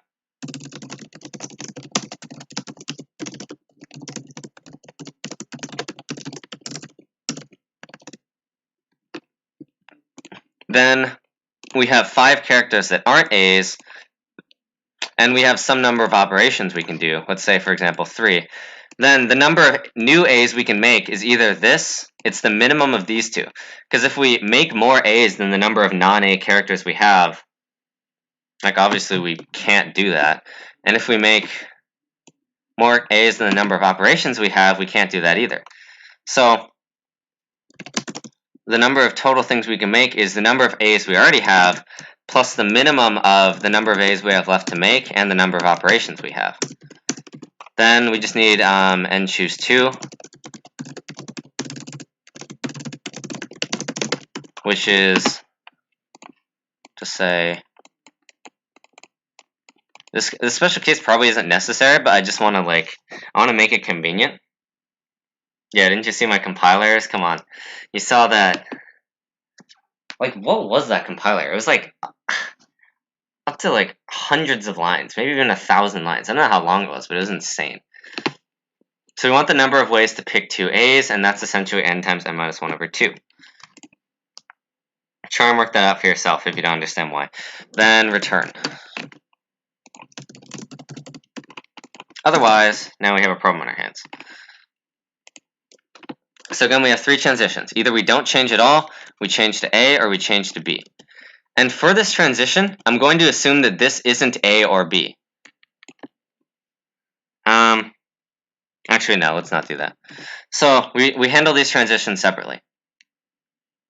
So we can only make this transition if x is not equal to A. And then what happens is we basically just increment the count of first characters we have. So this goes up by 1. The number of replacements goes up by 1, and obviously the length goes up by 1. So if we change to B, then the length goes up by 1, the number of replacements goes up by 1, and the number of substrings goes up by the number of A's. And timestamps, I guess I can do that. I'm not sure if it lets me, but if it does, I'll definitely do that. And if we don't change at all, then the length goes up and nothing else. Unless this character is already equal to, unless this character is already equal to A or B, then we have some special cases. But it's not that big a deal. So let's do this. 205, just some big numbers. Then I want the maximum. Yeah, timestamps will be in the description. Do you mean by hyperlink like on mobile? I guess I could do that too. That's not a big deal. Unless there are a lot of timestamps.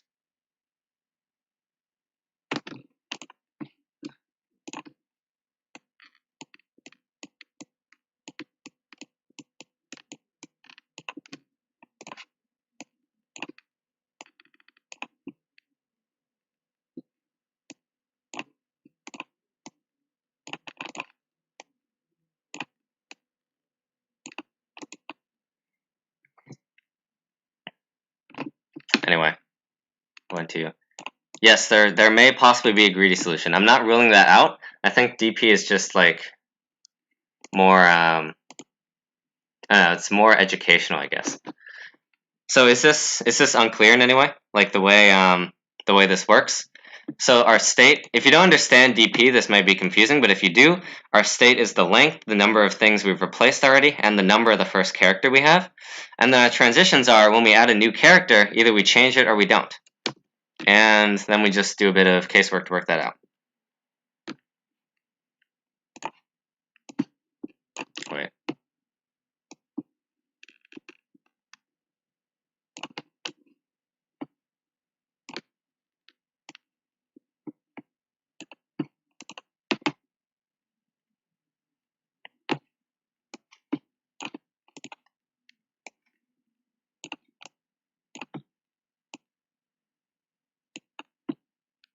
Okay, I think that's good.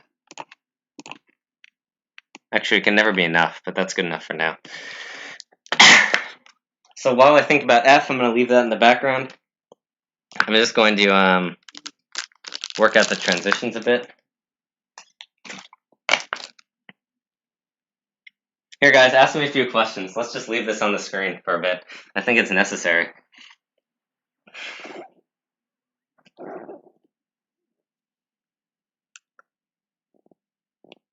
don't separate them.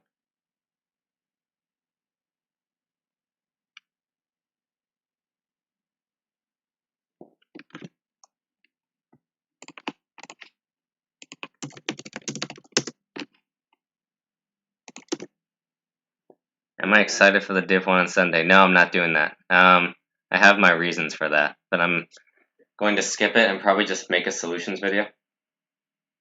I'm not excited for that round, no.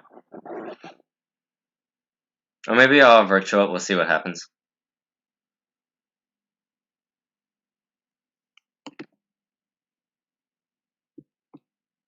Keep spamming Everrule ores. Okay, we have 30 minutes left, let's do this. So, first of all, okay, so this is basically going to represent the length, the number of replacements, and the number of instances of the first character of T we have.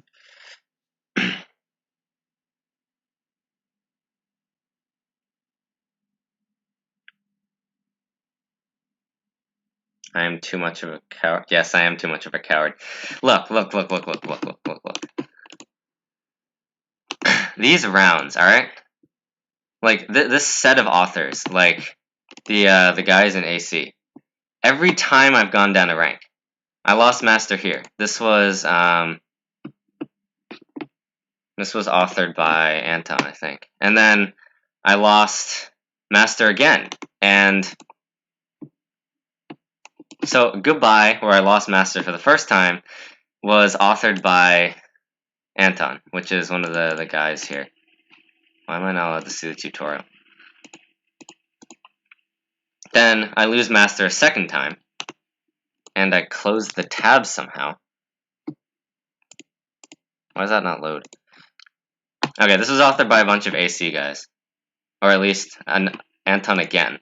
And then this round... Wait, not this one. No, wait, it was that one. This is kind of a rant about why I lose rating.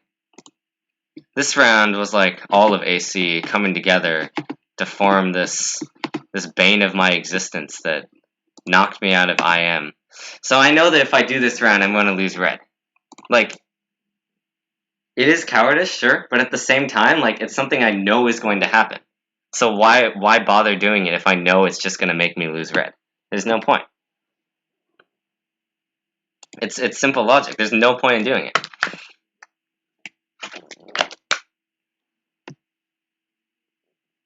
You guys get what I'm saying? Yeah, I mean, they're good rounds. They have nice problems. I just absolutely suck at them. It's just terrible.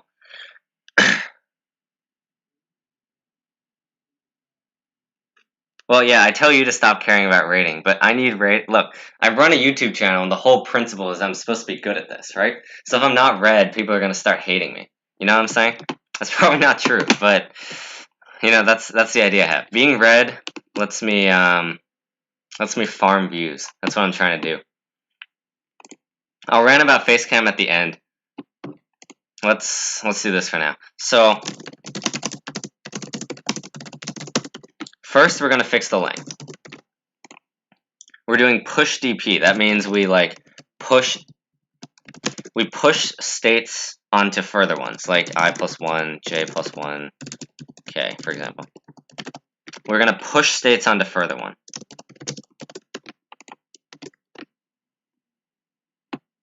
Daily dose of complaining?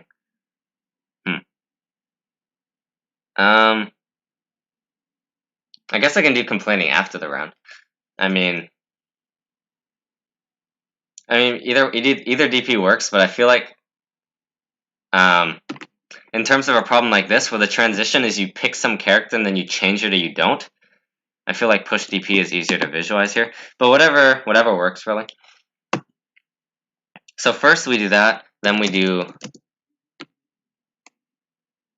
Actually, what we're going to do is... What did I just do?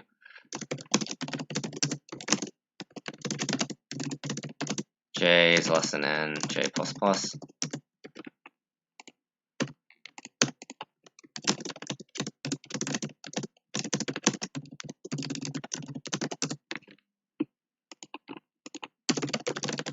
I'm going to make some huge negative number, 20, negative 29.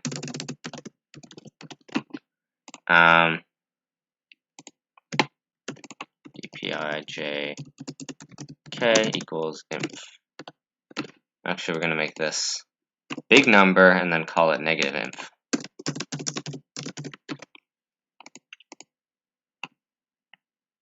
Yeah, Aaron knows me in real life, which I think is unfortunate for him. Very, very unfortunate. Almost sad, even. So then we have to initialize the starting state.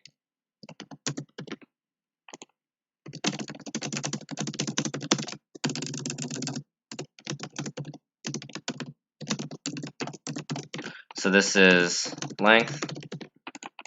This is number of replacements. This is number of instances of t0. And remember, we know that t0 is not equal to t1.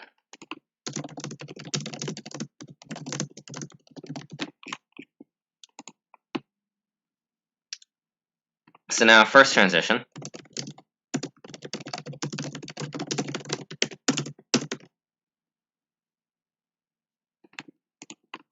Then our new state is I plus 1 j k. Actually, no. So if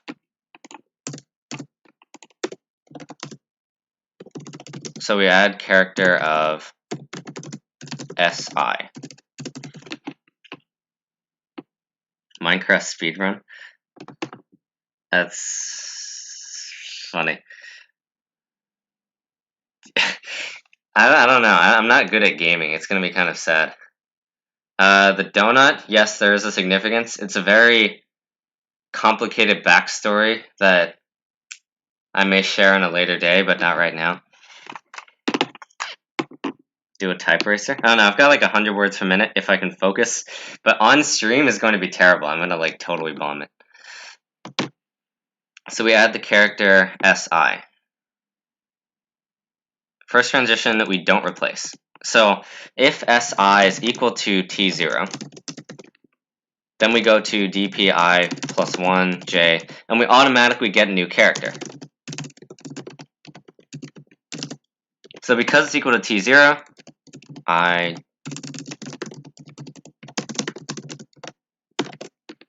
max that, and dpijk.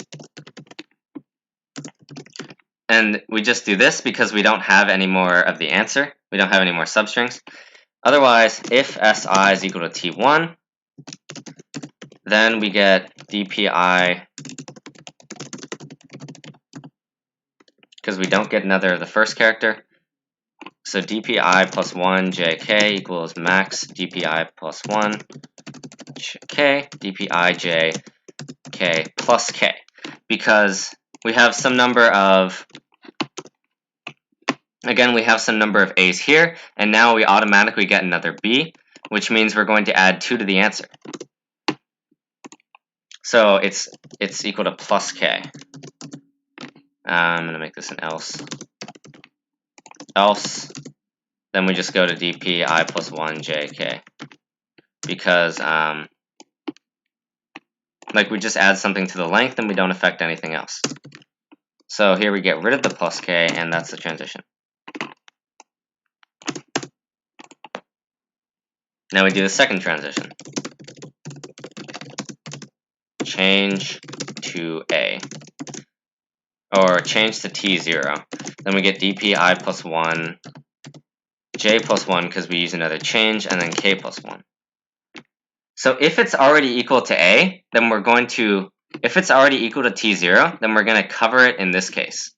So we might as well assume that it's not equal to t0, so that's fine. Then we just do, what the hell?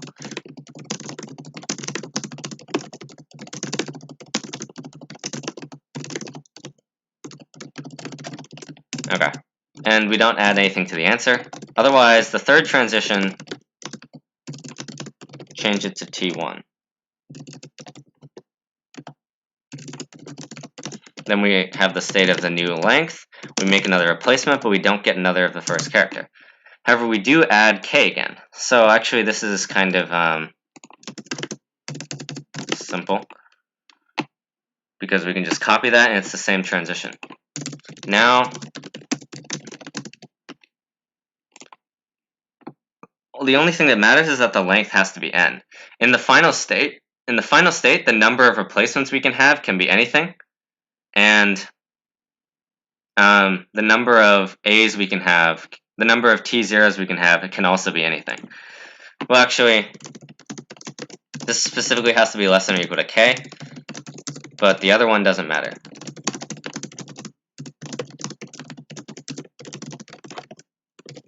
So it's n because the length is n, then we fix that, and then we're done. Let's try it. Compiler. Wow, none. Guys, we're getting better. No compile errors. We can get wrong answer instead. 4. Does it get anything right? It gets nothing right. Okay. What's with that?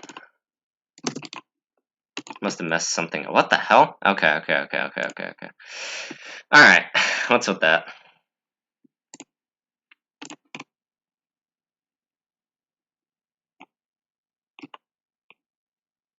So, let's print all the states, I guess. It's gonna be very, very annoying. Oh, wait. Wait, no, wait. Yeah, we don't care about the value k until the very end, so the fact that we use k in the loops doesn't actually matter, I don't think. So yeah, this is gonna be so messy.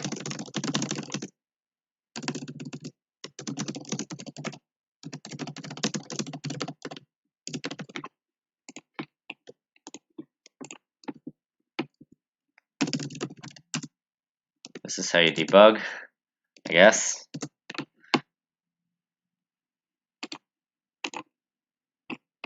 Negative is fine, that's supposed to happen.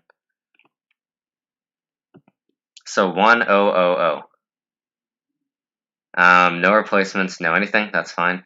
So 1010. Wait, that should be 1.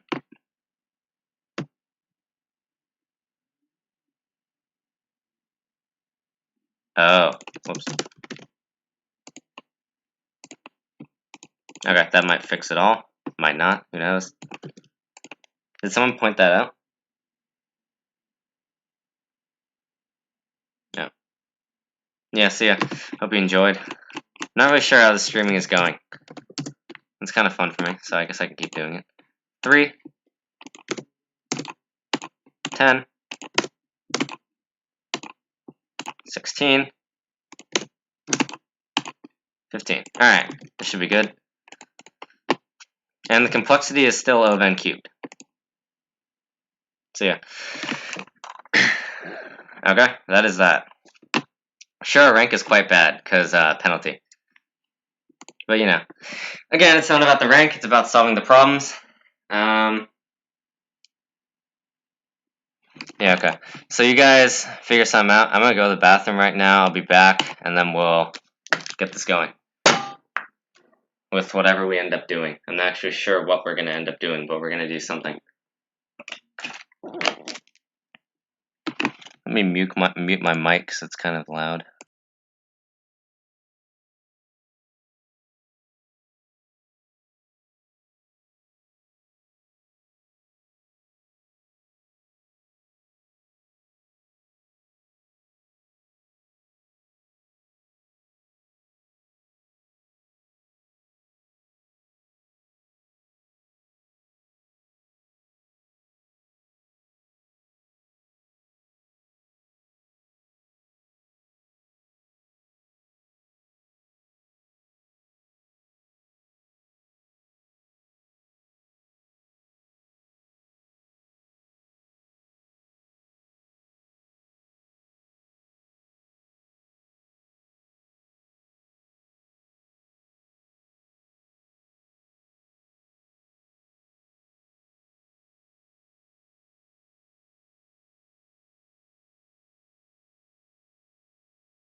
Okay, we're back.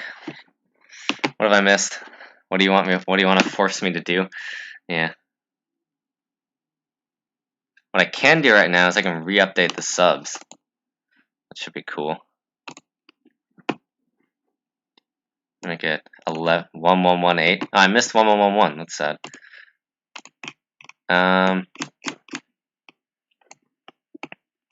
Okay. Get rid of that.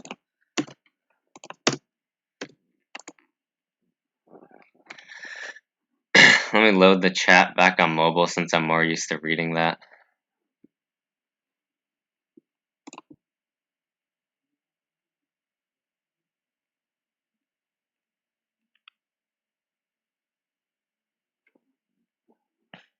Wait, act coder? Wait, which one is that? I don't know.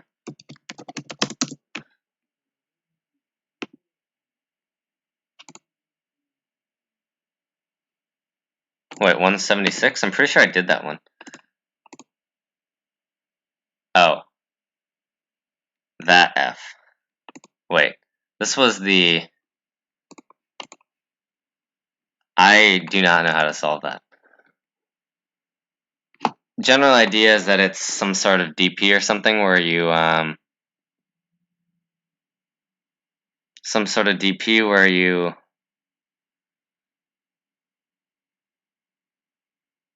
I actually don't know how it works. It depends on some sort of things.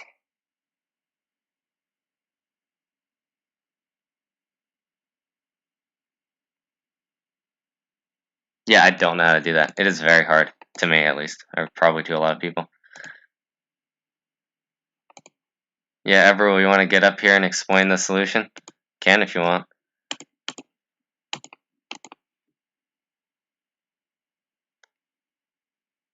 This is my stream. I'm dominating this. Anyway. Yeah, there's a lot of stuff involved in it.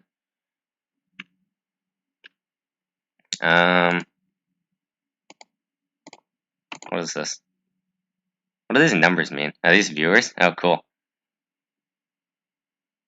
Average watch time is 5 minutes. How does that work? There have been like... There's a lot of people stay and come up and leave. Anyway. So, first, before we do anything, we're going to... let's explain E again. Because... that's the thing. Let's do E. Because I remember that was a bad explanation. I can talk about Facecam, I guess. Yeah. Okay. I'm going to leave that, because that's important. So, let me gather my thoughts about E for a second. And,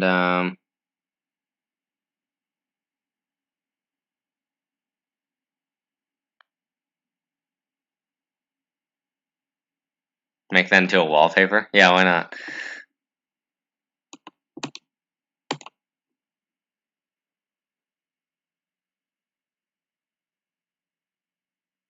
I have an idea.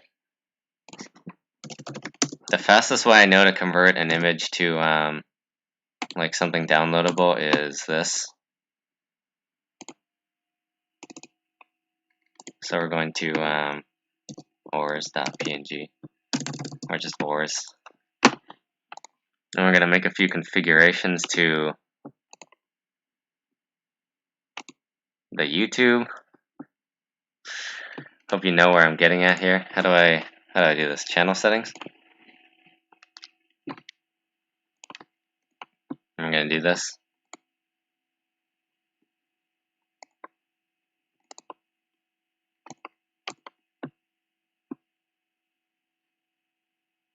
It's too small? What? It's too small, bruh. What am I supposed to do? Well, I guess you're lucky about that. Okay, what I can try doing is move this here, and then Just expand it out. It'll be very tall lettering. And then I can save this whole thing. And we'll go to Pictures, Quality, Ors 2. Is this too big? No, it's that. Even that's too small. Okay, let's make this bigger. Let's zoom out more, and then just make it enormous.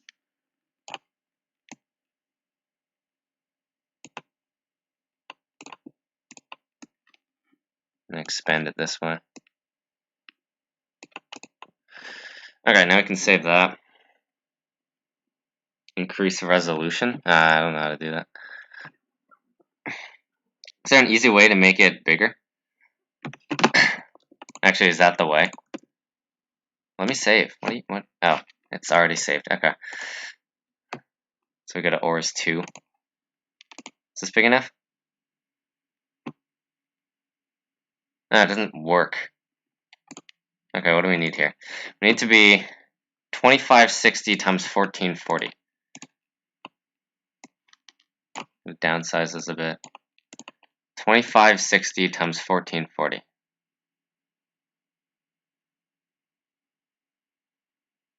Okay, perfect.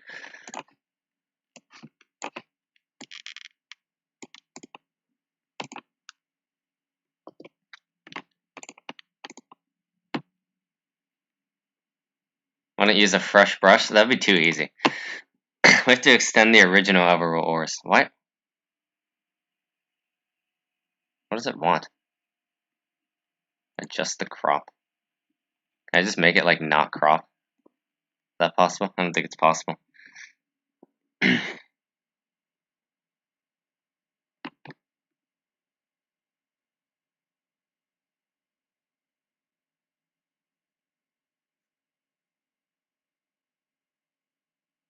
Yeah, you might have gotten an accidental face reveal. I don't remember what's in that folder.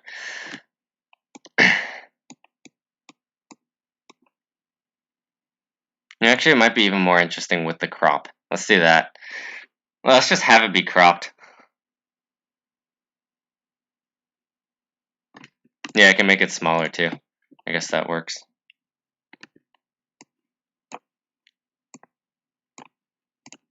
Let's try this.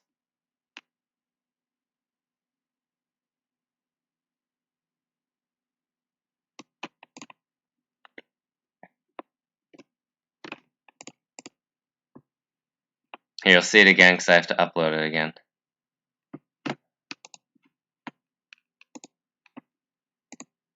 Do I have something in there? Yeah, I do. You have that. I mean, if you really wanted to dox me, you could, like...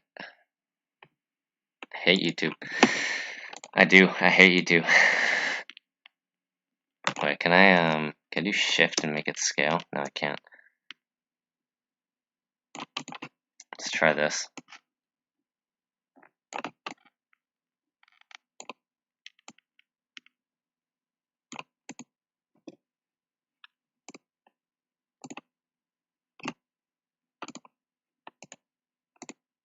Does this work?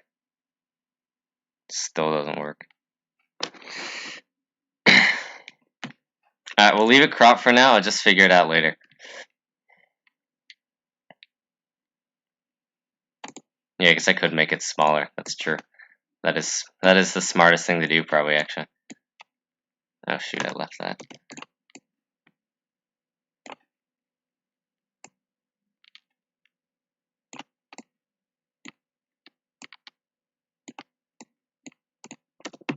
That should work better. I'm gonna have to remember this timestamp, because when anyone asks about where this came... Oh, come on! Seriously?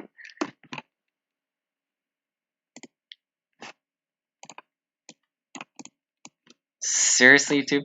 Come on. How small do I have to make this thing? And I want the ors to be as big as possible. It's kind of necessary.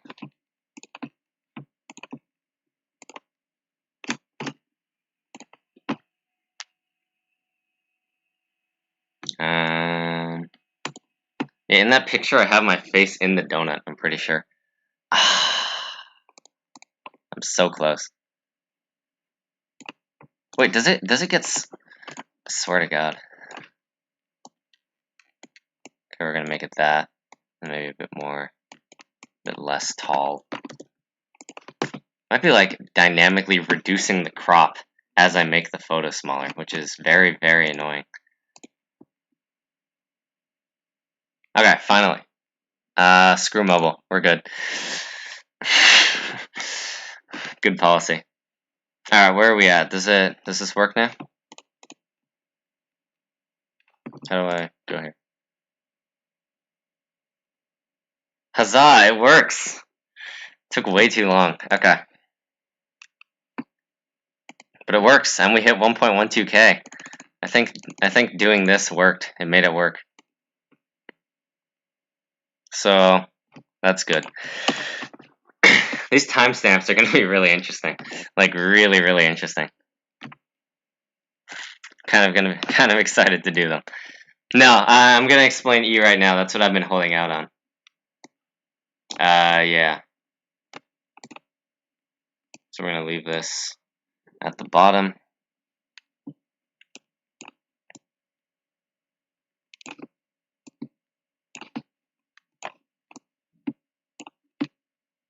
Stretch it out.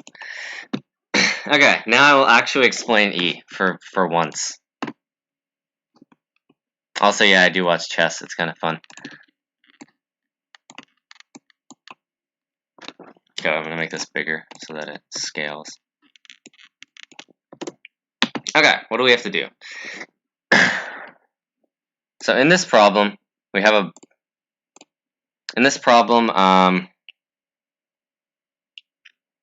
one second.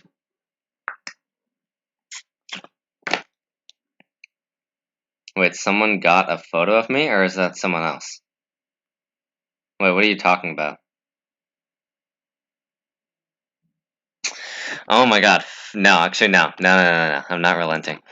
That's the only glimpse you're gonna have of that image. Also, I'm not timestamping it. You're gonna have to find it.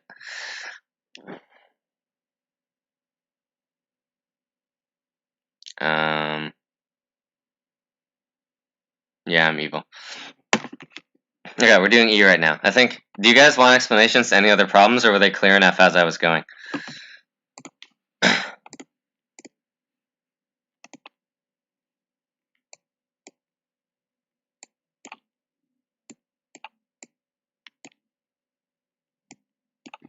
So we have a bunch of points on like a 2D plane.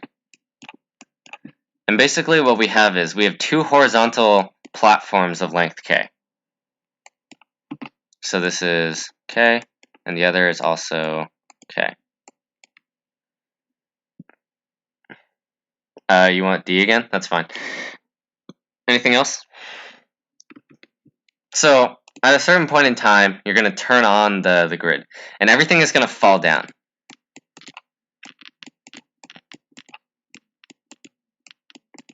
Like so. So we'll say we get a point for every, no, we get, okay, using point in both contexts is hard.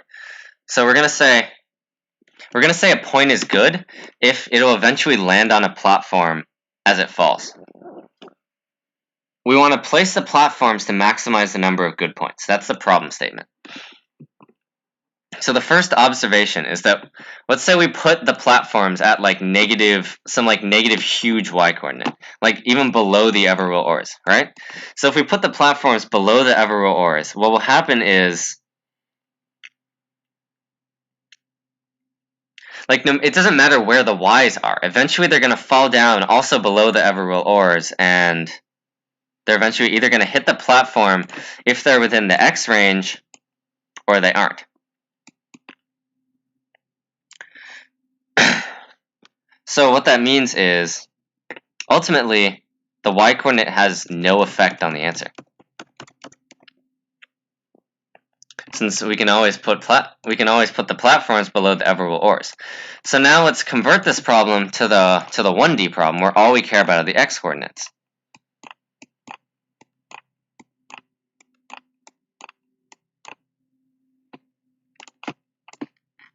Yeah, sure, Leo, give me mod.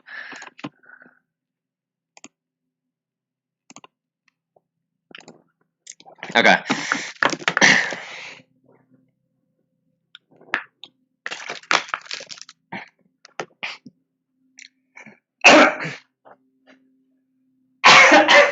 Jesus.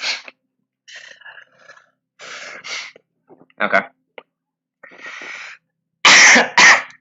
Just choked on water. That was smooth. Some ASMR for you.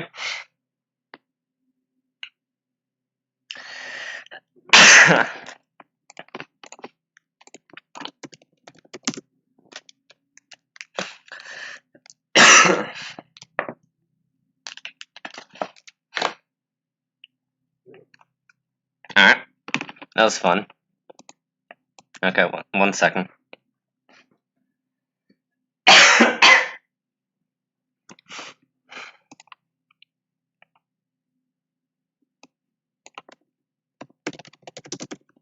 Just gonna save that.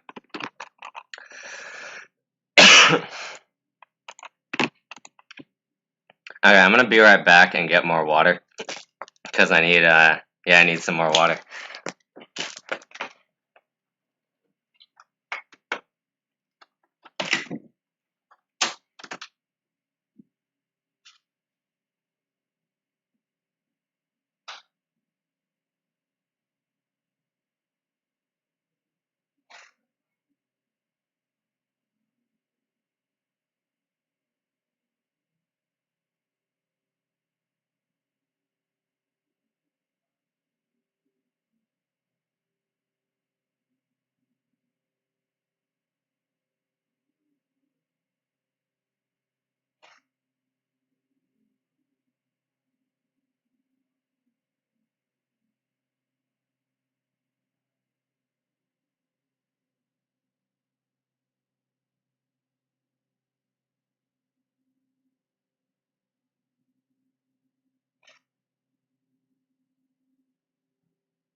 Okay, this is gonna be uncomfortable for a while, but we're fine.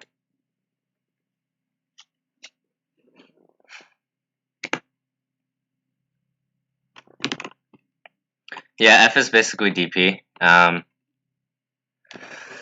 DP on, letters, number of moves, and K is the number of instances of the first character you have.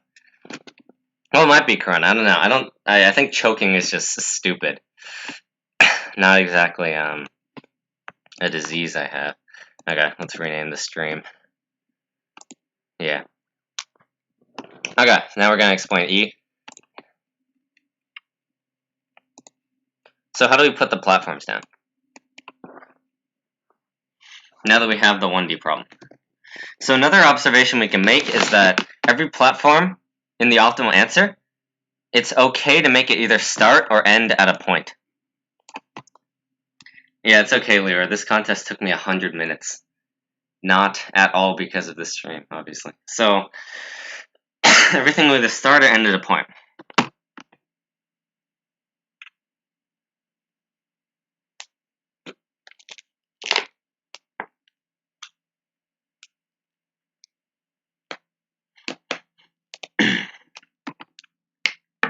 And therefore, now we only have to do that. So let's first say it starts at a point. How do we solve for the number of points we have when it starts at a point? The way it works is this. Let's say we're going to solve for all intervals that start at every single point. So we'll solve for the interval that starts here, the interval that starts here, interval that starts here, here, here, etc.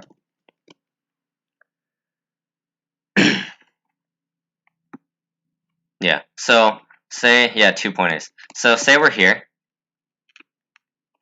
Then there's some point on the right where everything here is within the interval and everything outside is not within the interval. So then say we move this here.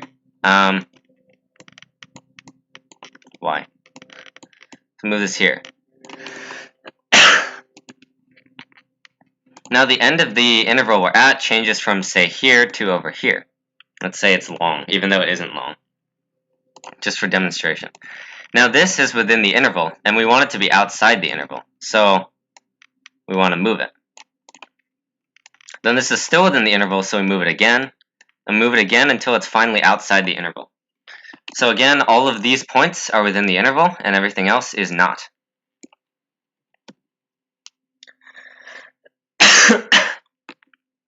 And therefore, I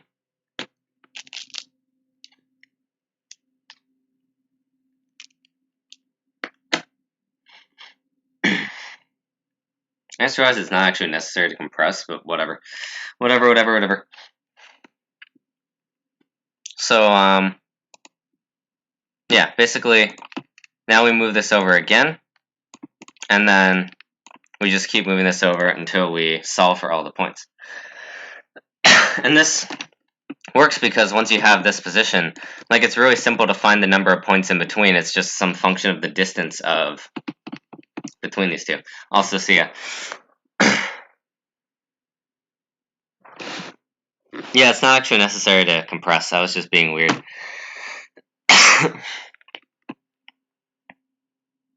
So,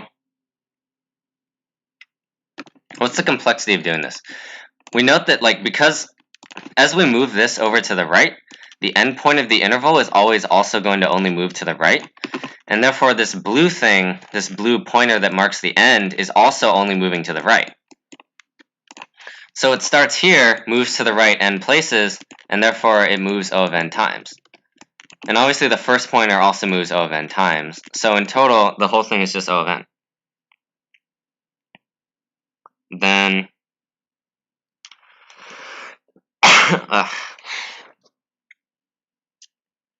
wish I didn't do that.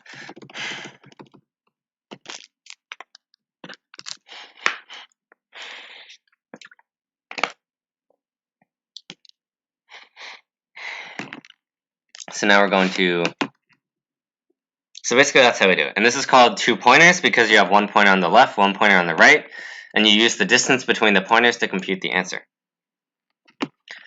So now we solve for all intervals that start at certain points.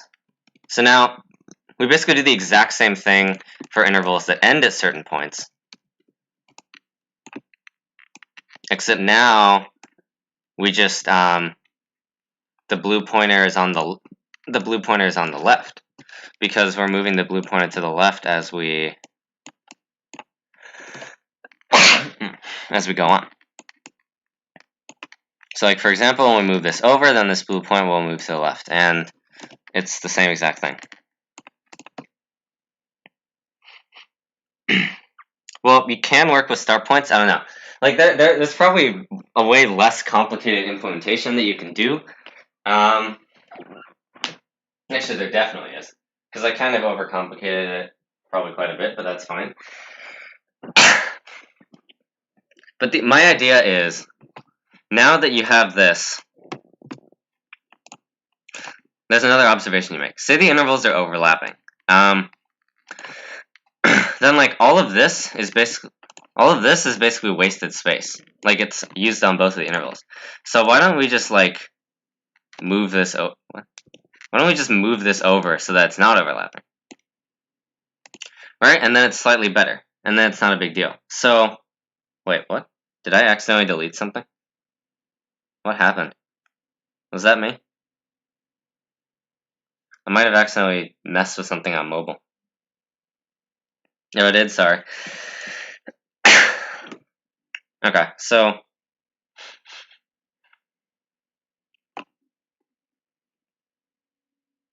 basically we show that the intervals can always not intersect except maybe at a specific point. Like, we can draw this interval here, and then the other interval can be right below it where they intersect here, but they have only a 0 or no intersection. I don't know, I might have messed something up with mobile, but I don't know. Okay. So now once we do that, there has to be some splitting point because the intervals don't intersect, there's some splitting point where one interval is going to start. One interval will end on this side. We're actually, no, it's more like both intervals. One interval is going to be on one side of this, and the other interval is going to be on one side of this.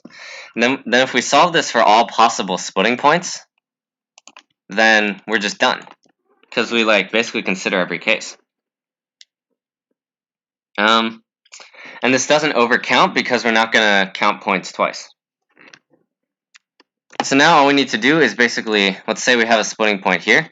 We want the best interval ending at these 4 points. And then the other point is here, and we want the best interval starting at these 5 points.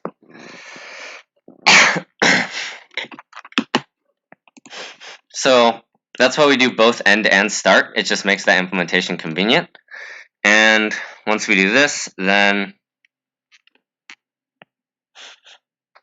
well,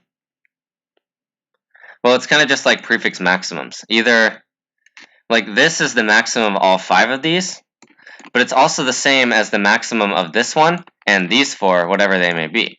And then these 4 are the same as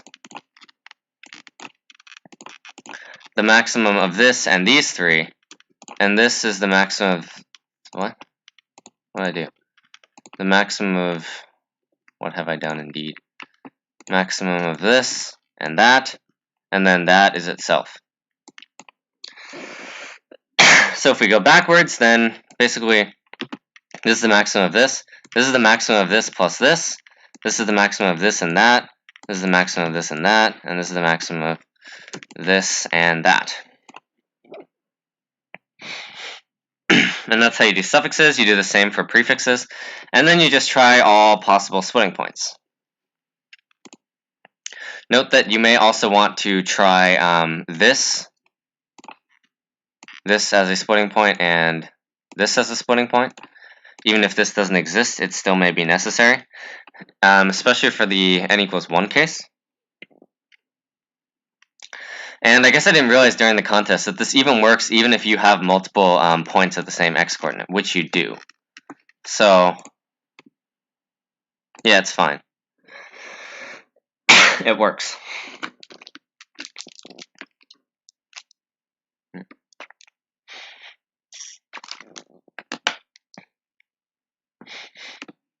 Okay, that's E. What else did you guys want? I guess D. And then I can give the rant, and then we can end the stream because it is kind of getting late for many people, I think.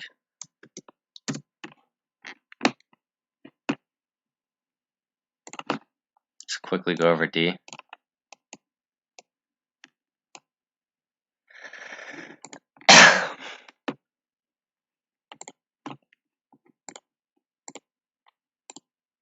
Actually, what I can do is,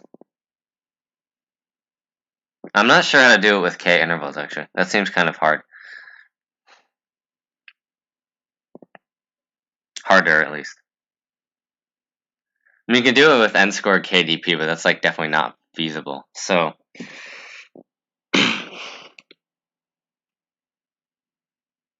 I'm not sure.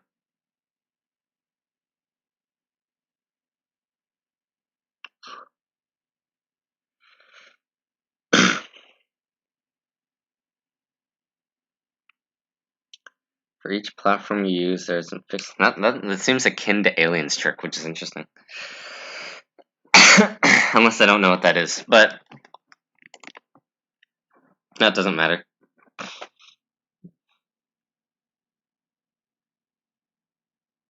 Well, is F unclear? I mean, I kind of went over the whole thing as I was solving it. And once the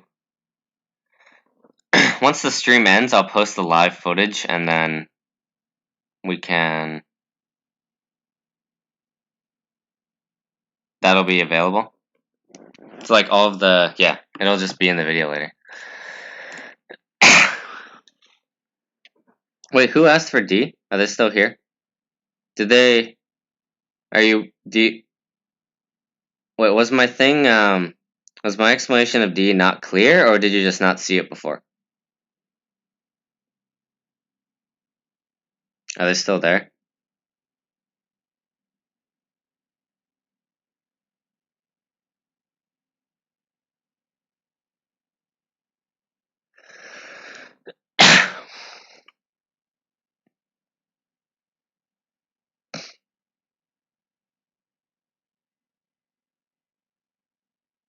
Wait, what?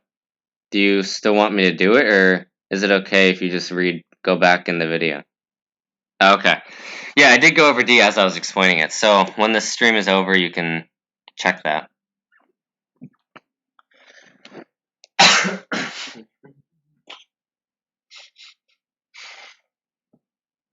It might not let you go back in the stream if you haven't loaded it all, because I think that might be just how YouTube works. I'm not sure. Anyway, so we can talk about Facecam now. And there's a very simple explanation of why Facecam is useless. So there are 3 things you do in a contest, right? Where are we?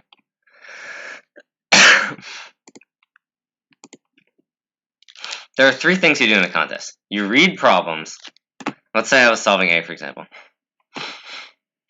You read a problem, you think about how to solve it, you write the code. Okay? These are the simple steps to solving a problem. These are exclusively the steps. Maybe you interleave thinking about it and writing the code, and therefore... You guys want to see me choking live? I don't want to do that. I'm not going to do that. That's stupid. I don't think that increases entertainment value. That's just painful.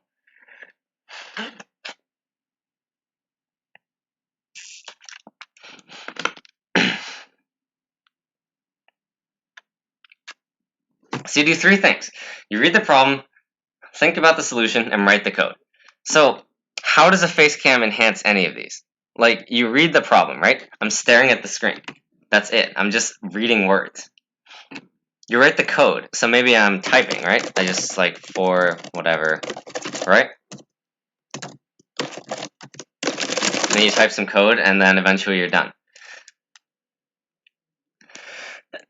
So how is that helpful? Like, I'm writing code. What's useful about that? Semicolon. So again, I'm staring at the screen. Like, it's staring at the screen. And then, maybe for thinking, either you think by staring at the screen, or staring at something else, or I don't know, maybe pacing around. But you guys want a 2-hour pacing stream? Like, I'm sure that already exists on YouTube. Okay, so emotions. Like, what emotion is it? I don't have emotions. Like, all I do is say, like, I say what when there's a compile error, and then I say what when it gets the wrong answer, and everything else, it's just like, it's like, yeah, I got the problem, but there's no enthusiasm. It's like, it's just another problem. There's no, like, beautiful emotion that happens there.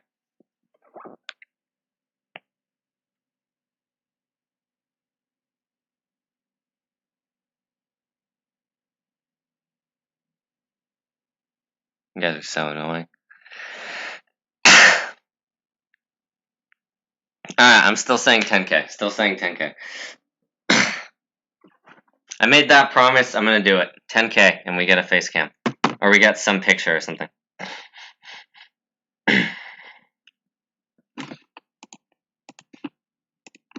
10K. Is that too ambitious? Probably is, but whatever. I don't care. 10K or nothing. Yeah, you have that picture, I guess. CP journey. Okay, here. This is my CP journey. So first it starts with Yusuko. With training.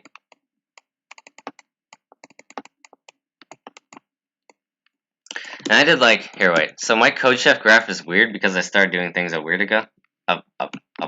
ago, not a weird ago. I did like 3 contests in March and April. So I'm not really, I guess I can count that. So CC for like 1 month. So this was a gap of like, actually that was fine. And then this is a gap of like 2 months of just a break. And then after that, Codeforces. And that's the present. That's my journey. No, 10K or nothing. This is my journey. USCO, then like a month of Code Chef, and then Codeforces. And then there's some, I don't know, @coder thrown in the mix. More Code Chef. Yes, there are many people better than me in my high school. Aaron is an example.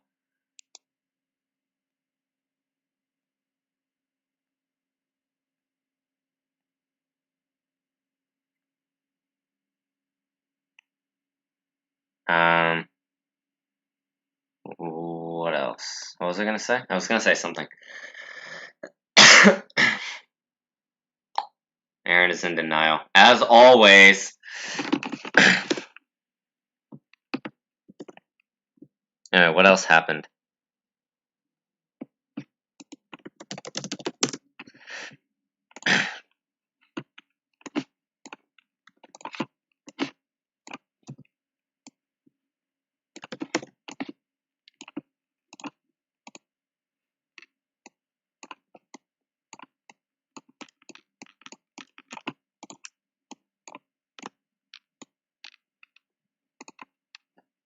It's a terrible A.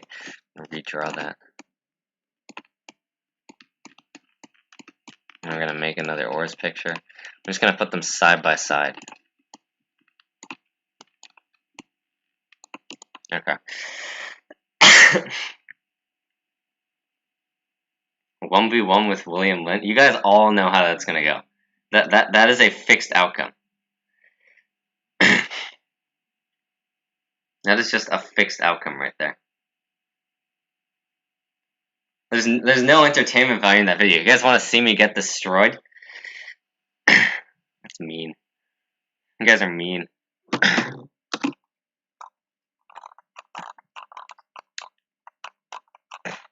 Yes, he is slightly good. Slightly very good. William Lynn.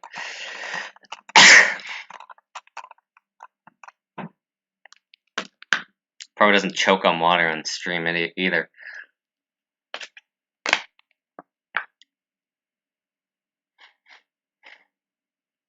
I could do duels maybe. That could be interesting.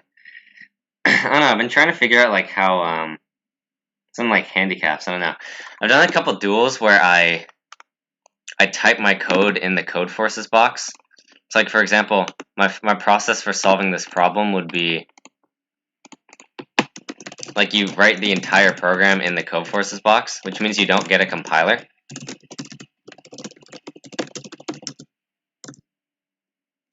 Like something like this, right? And then you just have to write the code. And that's kind of interesting because it's like code golf where you don't have much of a template. Yeah, I've also done with left hand, which is interesting. Like left hand plus submit box, and then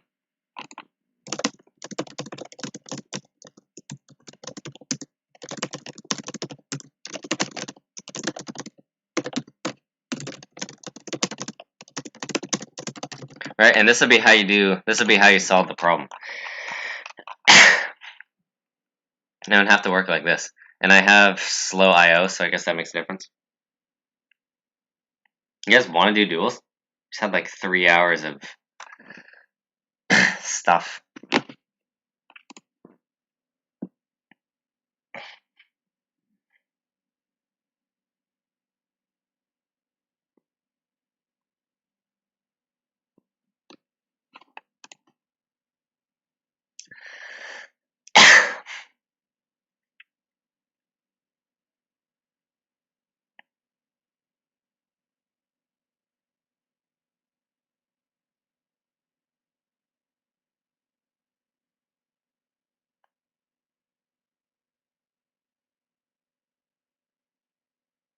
What do you guys want to do? I might end it here, actually. I'm kind of tired after that. I gave you my rant. Chess stream? Gonna have variety, aren't we?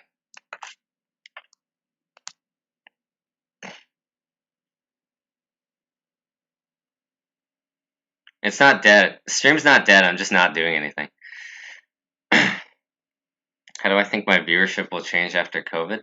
Well, it depends. I don't know how you guys' lives are, but I definitely won't be able to do it at this time. Like I'm doing it this because we had a half day and we had like a lot less time in school, so it's good. It's convenient for me. I'm not sure how it'll work. Well, I'm assuming people will still have free time and they'll be able to watch whatever they want, which may or may not include me. I will be doing it after COVID. I don't see any reason not to. I mean, YouTube's fun. I like doing it.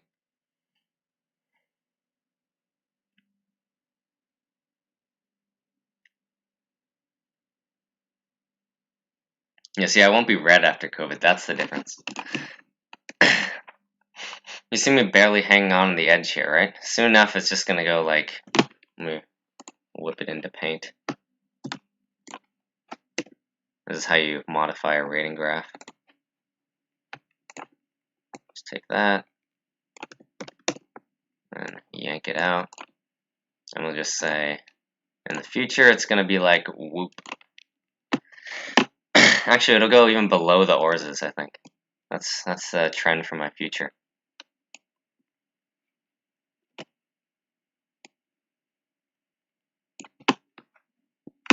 This is my rating graph in the future. It's gonna be like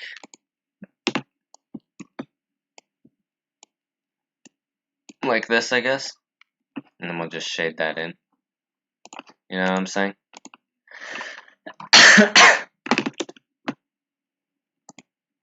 That is my plan.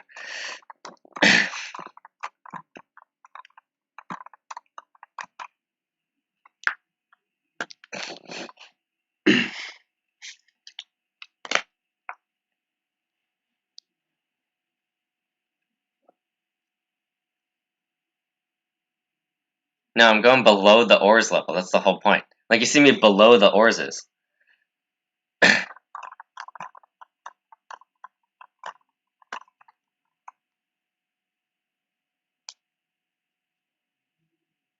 I'm below them.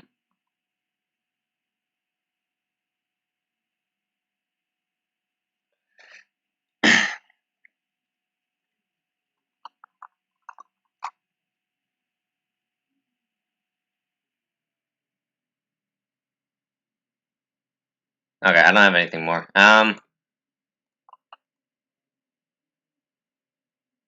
Say anything else you guys want to do on stream?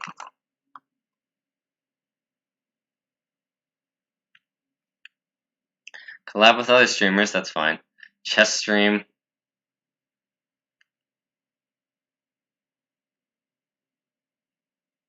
I don't know, I'll think about that. Yeah, I usually make like regular screencasts too, not just live streams, because most of the time I can do rounds live, and obviously I can't stream those, so like if you look at my videos, there's a lot of stuff there. I also have tutorials. I do have a couple tutorials. There's like advanced, relatively advanced stuff, like what is it? I did some on centroid decomposition, and then before heavy light decomposition, stuff like that.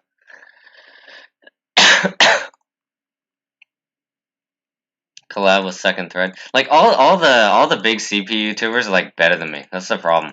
So like it'll just be a stream of me losing. You guys really want that? See me humiliated in front of 26 people?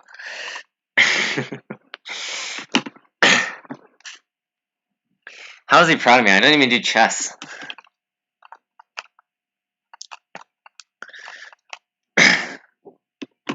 Change the topic to just chatting. Wait, what decomposition? Centroid decomposition has no prerequisites. Basically, you need to know what a tree is, and that's it. You should be able to understand everything else. To solve the problem, you need LCA. However, you can basically make it so you abstract out the LCA, and so you don't actually have to know it. You just have to know how you use it. Square root decomposition? I mean, that's kind of a different thing, though. Oh, you want me to do Mohs algorithm? Oh, if you know all that, then yeah, you're totally fine. You'll be able to get it, I think. It's kind of hard to understand, I think, but flows. I don't know how flows work, actually. Ask Everwill about that. He's smart.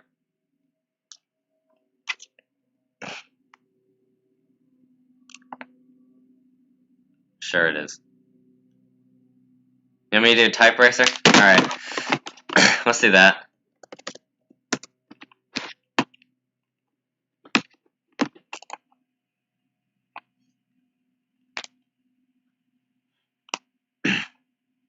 Type racer hype. You guys ready for this? Let me hang on, let me pull up YouTube on my comments. Or YouTube on my mobile. How do I practice? I don't, but I used to. And I used to practice by just like there's no pattern to it. You just take some random problems and like go to problem set and then say I want to do some practice, right? So I'll do some like easy to hard problems and I'll filter through these. And you can click hide solve ones if you want. You can even randomize the order, kind of. You can sort it however you want, really. It's taking a while, but that's basically the point. Okay, how do I make a link? I don't use type racer. Okay, join people.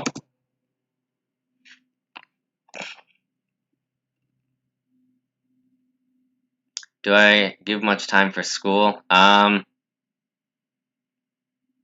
of. Wait, where's the box? Oh, I should join the race. Nice. Are you guys ready? What?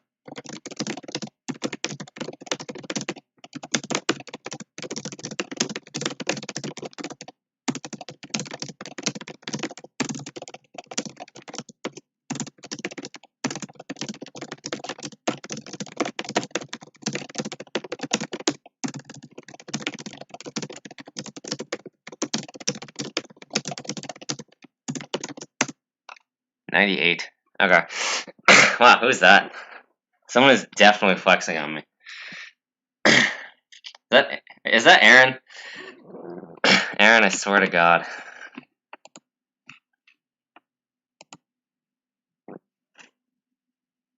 What do you expect? I'm bad at typing.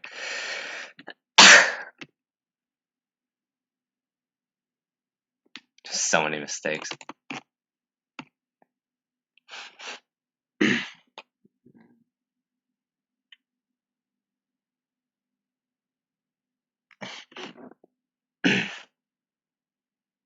You guys are really annoying.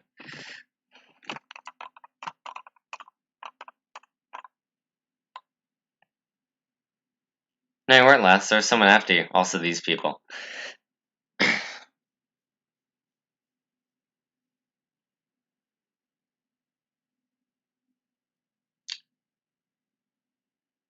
That's Aaron. Aaron is just flexing. Okay, we're not doing that again. That's painful. Alright.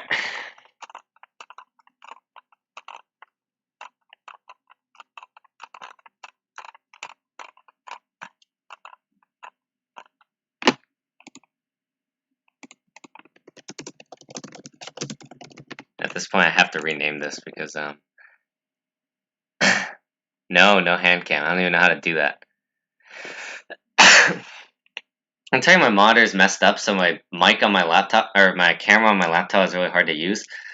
Like, one time I moved my laptop screen back, and the whole left side just snapped off of the computer. So, basically, if I try and fold it any amount, like, the entirety of the screen is just gonna go into the monitor, and it's gonna, like, cut into it or something. So I can't ever close my laptop because of that. So if I tried to do something like a hand cam, it just wouldn't work. I wouldn't be able to do it because I can't bend my laptop like that.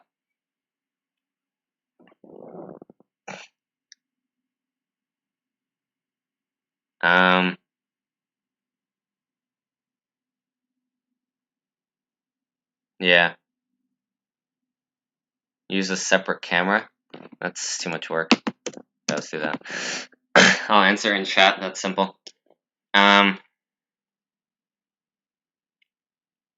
Anyone bad at chess? I want somebody who's bad because I'm also bad. So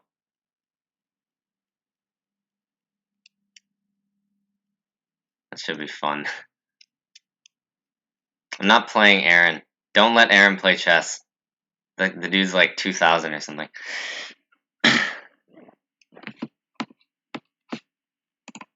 Here, let's start a game. Why not? We're gonna turn this into a variety stream. I have a weird name. I have a good puzzle rating, but that's like it. Nothing else is good. Here, play with a friend. Time variant, standard, time control. Let's make it 10 seconds, like 10:10. And casual.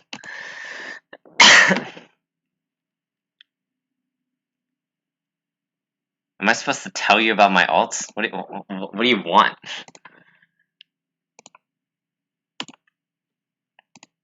Okay, whoever joins that isn't Aaron can play me. If it's Aaron, I'm leaving the game.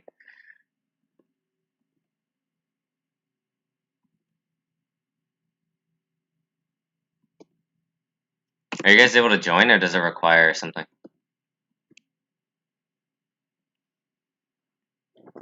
No, don't help them. What? Yeah, I'll play Everroll.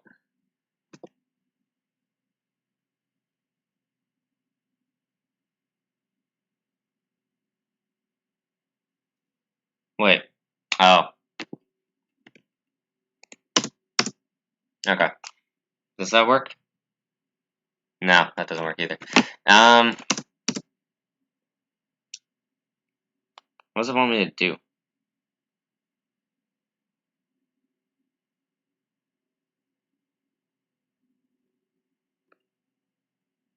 It's my own chat. Come on. It's not gonna let me do that? Okay, I'm putting it in the description then. I have no better way to do this. Alright, should be in the description now.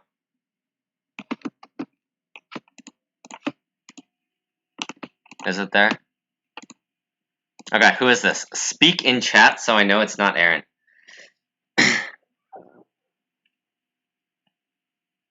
Who am I playing?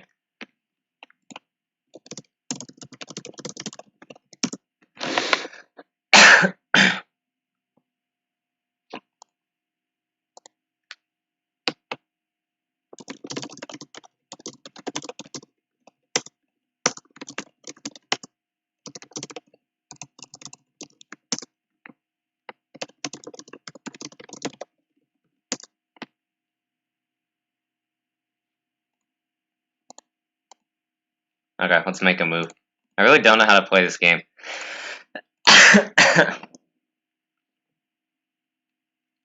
Like, what's the perfect move here? I guess attack that pawn. I don't know. What am I supposed to do? Yeah, I'm good at puzzles, but that's it.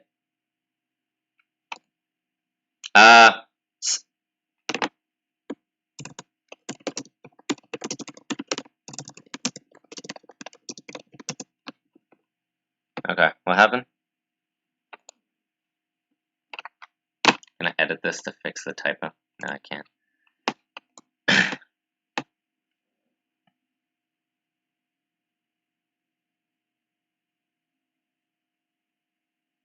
What do I do here?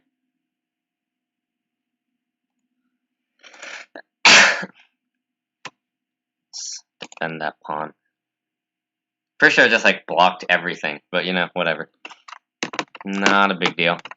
I won't win anyway. I very much hope you're not good at chess. Aaron, stop. I hate you. I'm not listening to you. You're mean. Okay.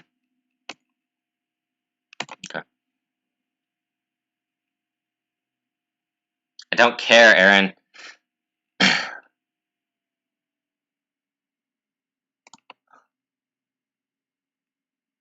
I don't know what to do. I guess this.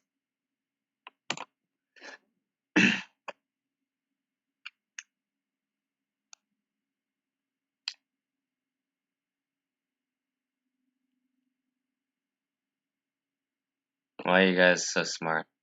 What are you guys doing?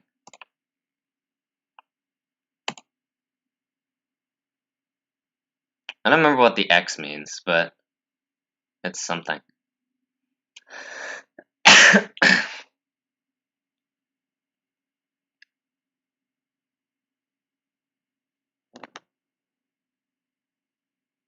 What am I supposed to do here?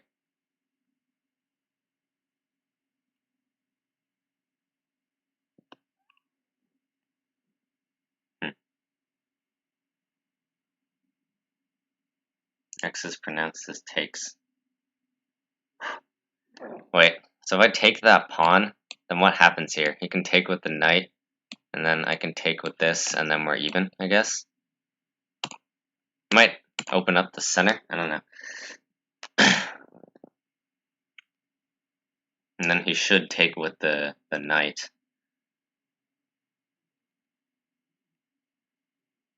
You can check the eval bar. Is there one? I do this.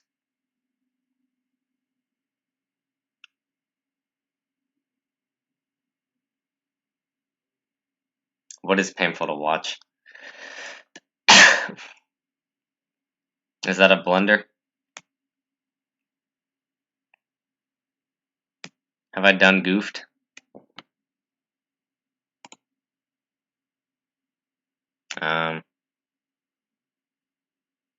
Of course black's better.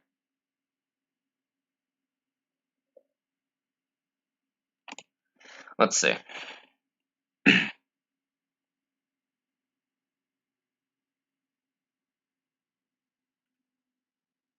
What moves do I have here?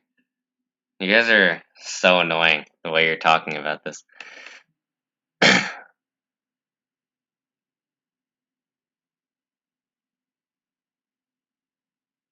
Like, I know what you're talking about, but I don't know how to do it, so... You know what I'm saying? Okay, let's castle. I guess. I have no better move.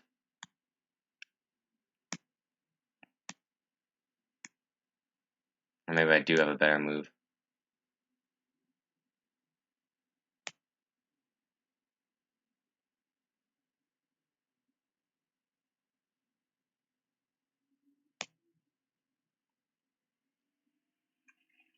I don't care, Aaron. It doesn't matter what I do. I'm going to lose.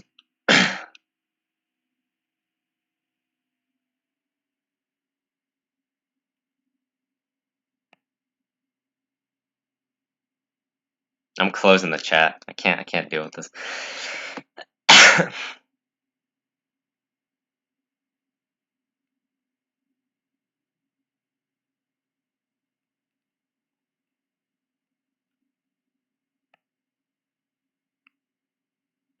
Defend that. Why not? I hope I'm playing someone bad, because I don't want to play someone good. That's not fun. It's not fun if we're both OP. Or if they're OP and I'm not.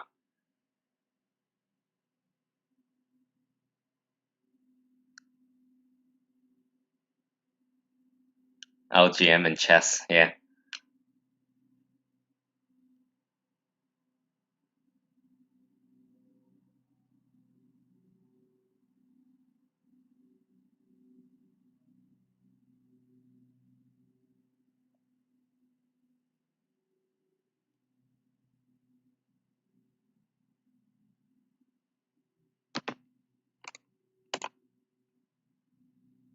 Gotta stop overthinking things. Nobody expects me to be good, it doesn't matter.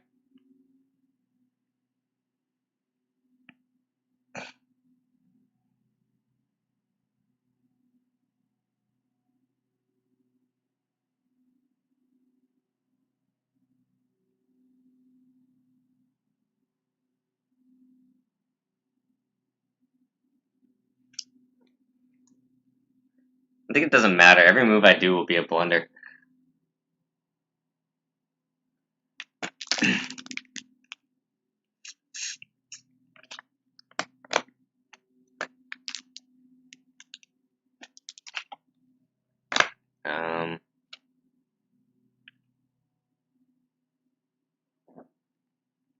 Never gonna get that bishop out, am I?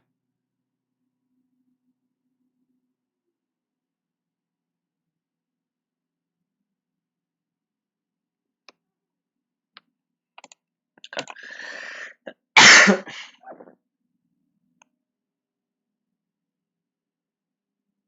Yes, first time. Unfortunately. Well, no, not first time, I guess. But I don't play chess much,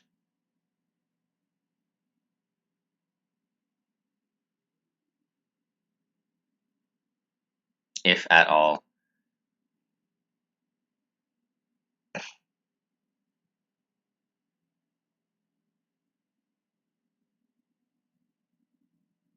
Okay, what's the better move here?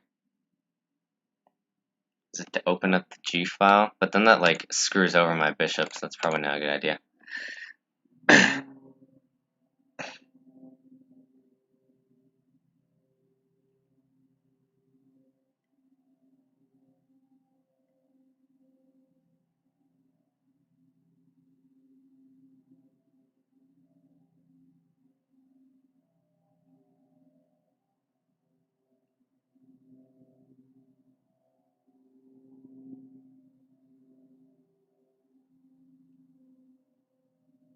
Go away, Aaron.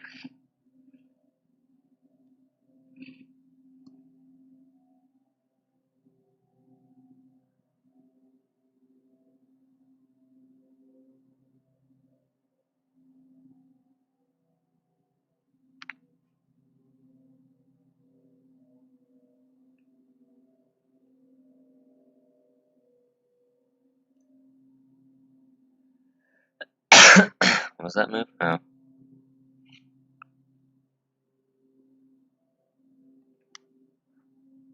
Okay, what's the plan here?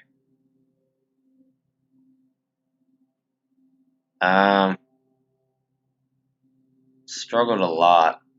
Although it was like, in total, I basically put, it was 20 months into competitive programming. I definitely know what struggling means. That's not fair.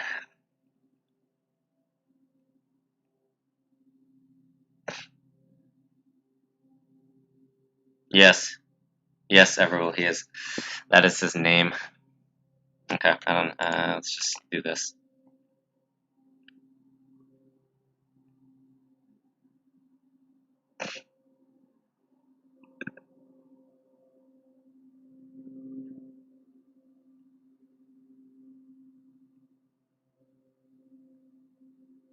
I have paid in brain power and mental health.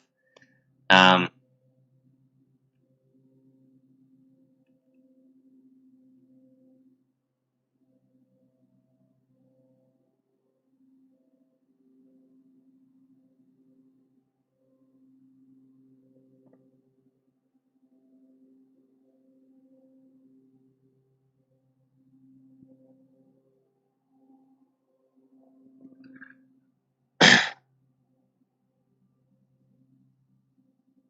is this a move I have?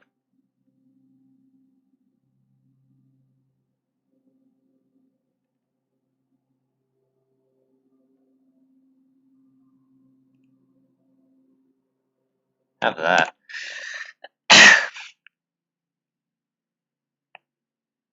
What have I done here?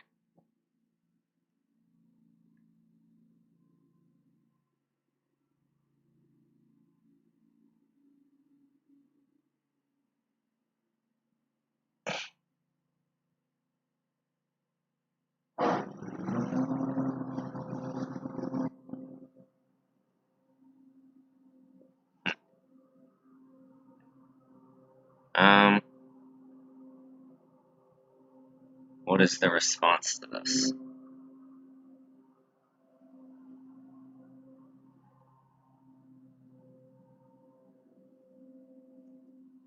No, I don't really have a religion, I would say.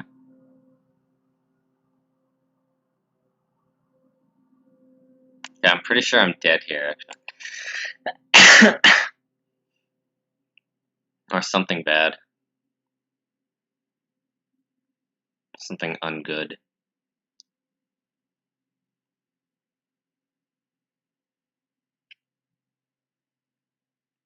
Because there are some scary moves ahead.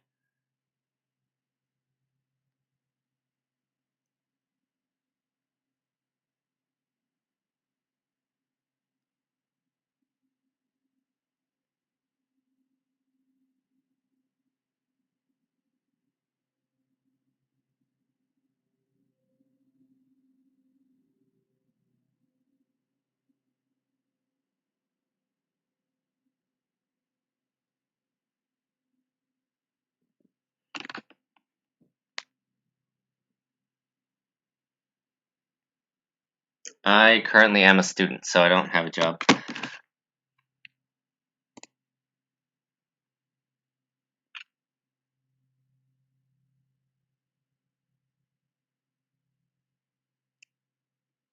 Stop giving him moves. That is mean.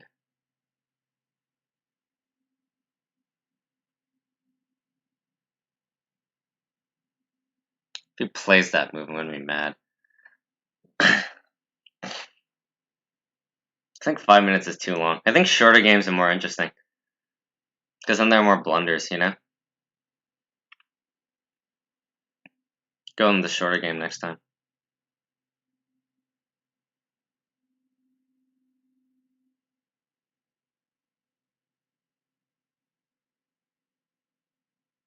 He does play it.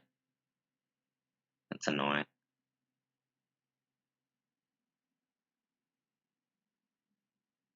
I don't want to play you, Aaron. You're a problem.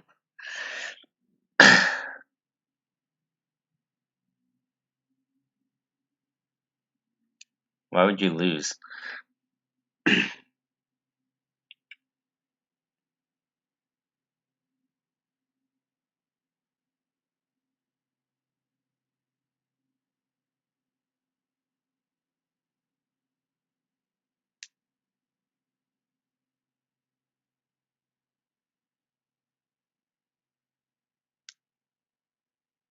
This is not going well. This is very not going well. It's going very unwell.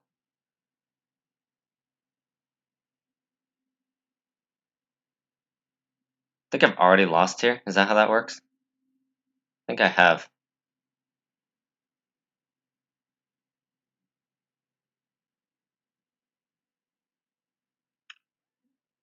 Yes, I see how that works.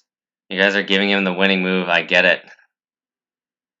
Why are you guys cheering on why are you cheering on my opponent, not me?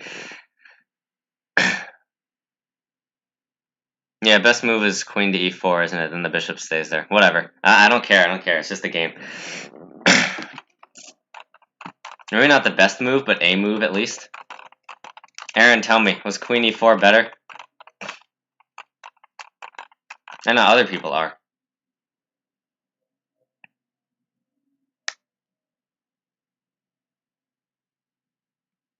How much better was queen e4?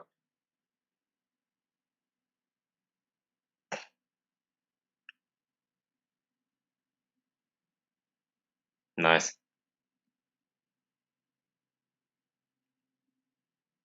No, he doesn't do that.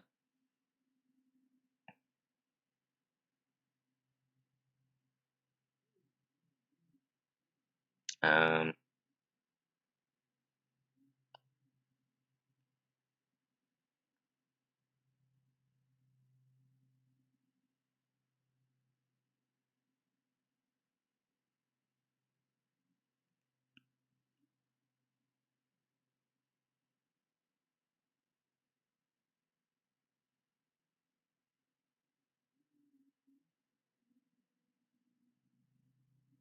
I'm gonna YOLO it. No matter what I do, I'm dead anyway.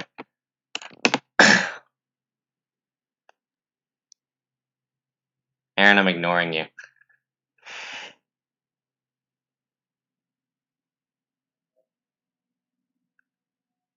Alright, how good is my opponent actually? Because that seems too good to be bad.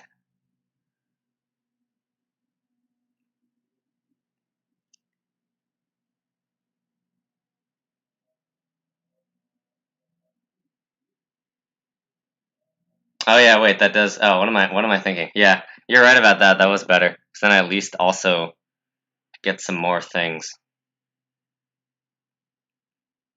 All right, I get it. Get it, Aaron. Um,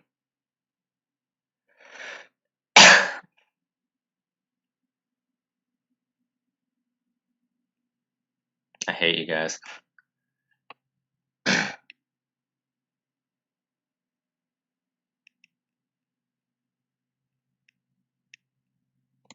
Let him win, whatever.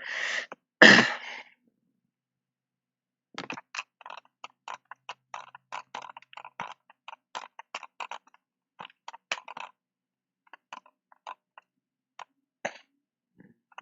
better than me, that's for sure.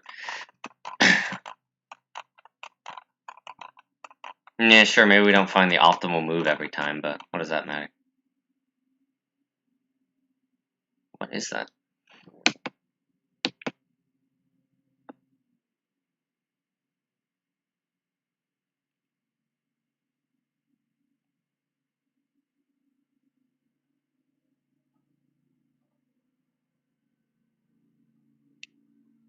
Yeah, let's open this up.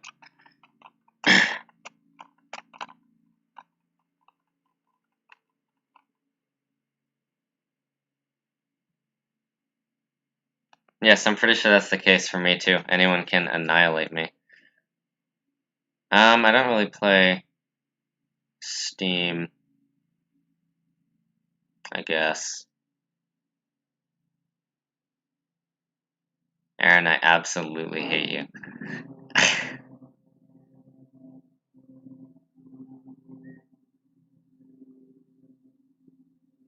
Your presence causes a disturbance.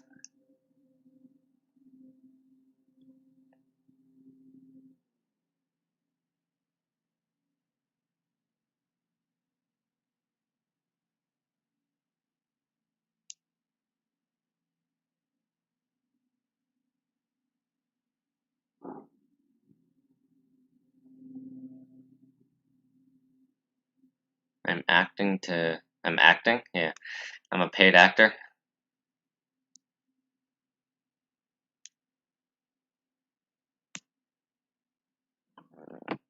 Um,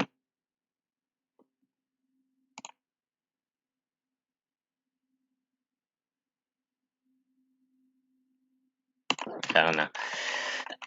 Totally lost at this point anyway.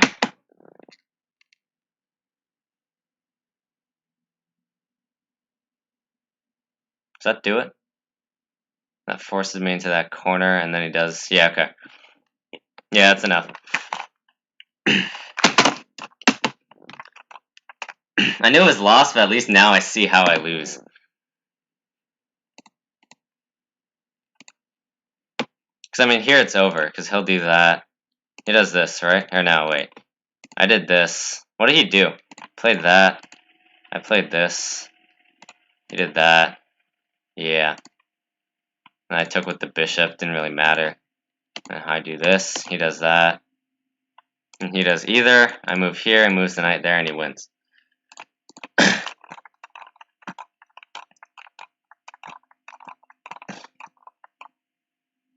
Okay, who... I was definitely playing someone better than... Like, someone way better than me. I think maybe you guys underestimated how bad I was. Yeah, I can't see the spectator chat. I mean, I can't see this. Was there force mate earlier? I think here it was fine, I was losing. And then I just had to do that.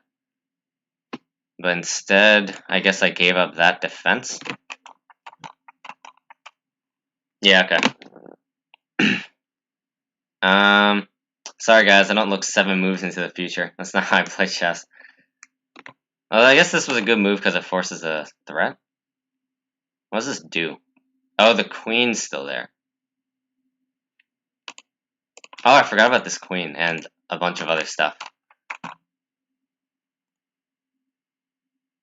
Wait, I was winning? What? Alright, this is confusing. I don't get chess, clearly. Okay, I'll be right back, and I drank a lot of water. Go to the bathroom. I guess I can play a few more, lose a few more. I'll play Everwill, how about that? Because you guys are crazy. I'm not 1500 whatsoever.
Okay, we're gonna do some faster games.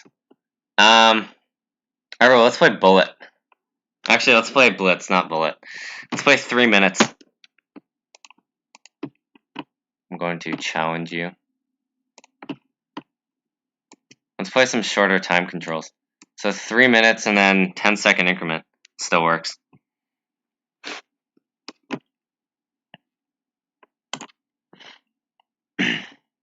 Or rapid? That's what it's called? Okay, I don't remember.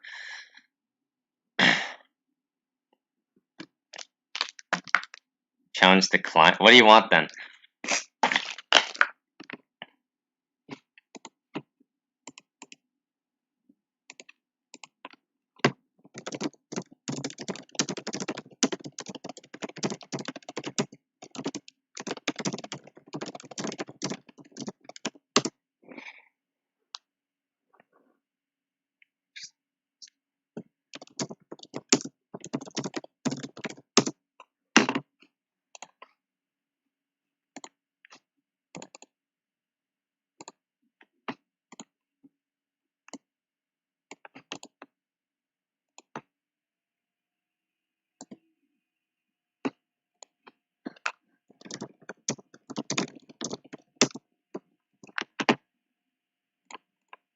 Okay, let's do things. You guys can still hear me, right? Did I return on my mic? Okay. Not really sure how to do this.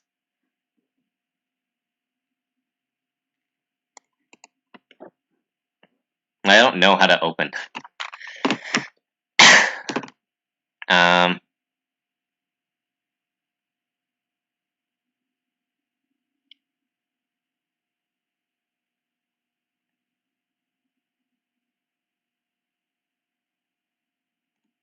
Guys, swing the bishop out. I don't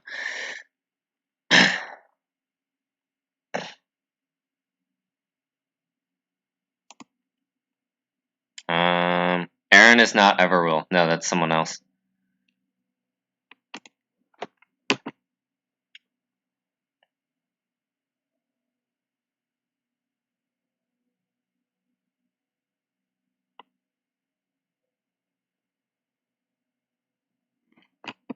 Interesting.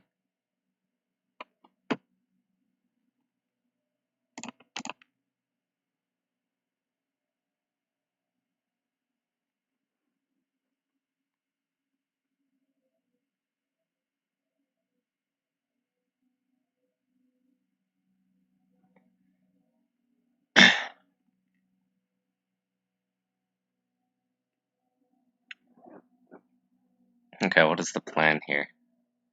The plan is to lose, I think.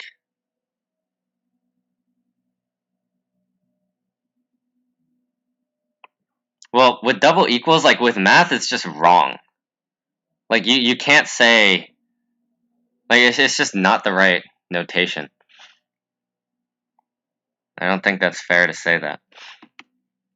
Okay, let's do castles 1-0. Live on the edge. Thanks. Mwahaha.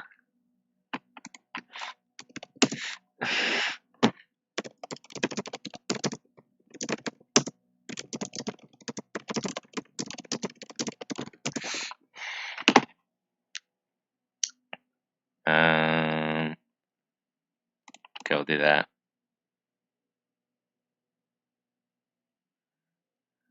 Why not? Anti-chess? Oh yeah, anti-chess is fun. Maybe we should do that instead. Alright, this development is OP. I don't know how to attack. I don't know how to do anything in this game, honestly. That's not a good idea.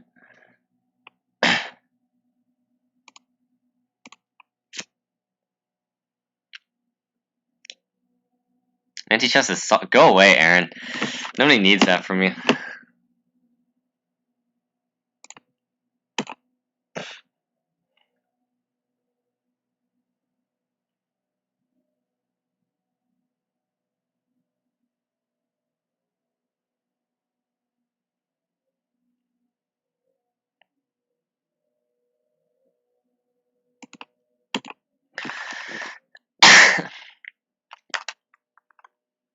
Okay, this is mean.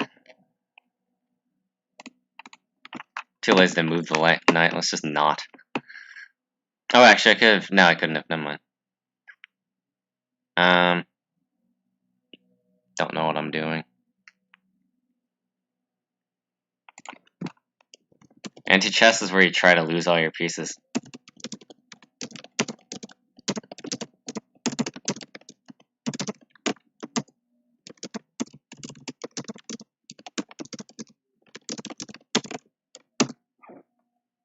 Yeah, let's do some anti-chess after. That's more fun. I like variants more than the real game, to be honest. Yeah, because you're forced to take.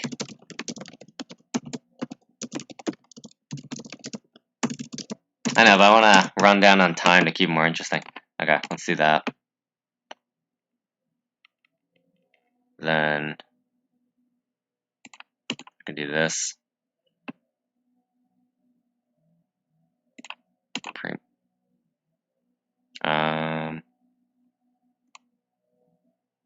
And that.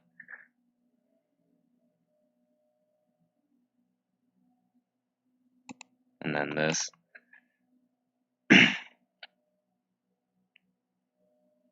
I'm thoroughly evil.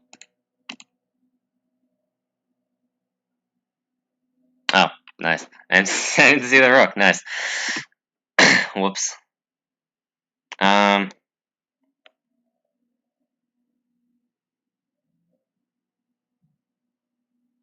Did not see the rook there. Okay. So what can I do now?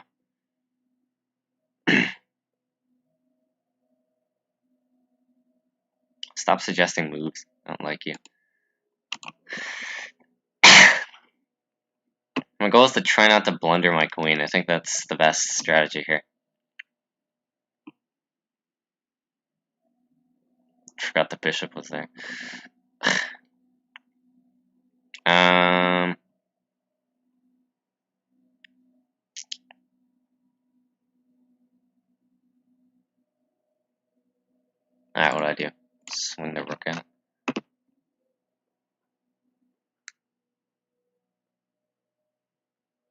It's like a kaleidoscope of bad moves.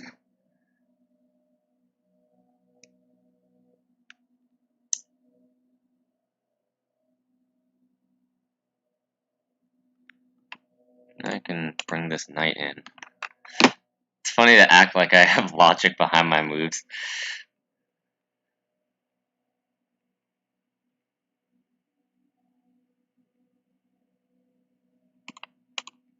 I have to make faster moves. Nice. Okay.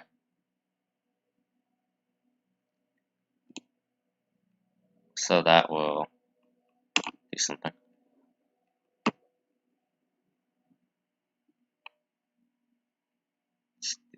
Okay. That defends.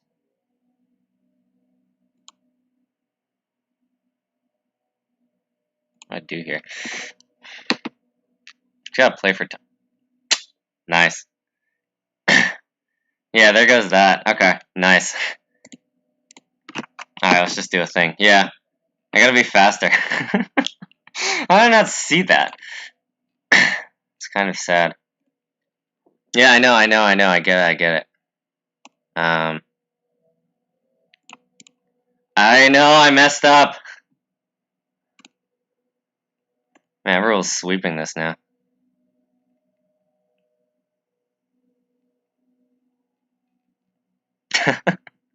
This is sad now. Need to not flag.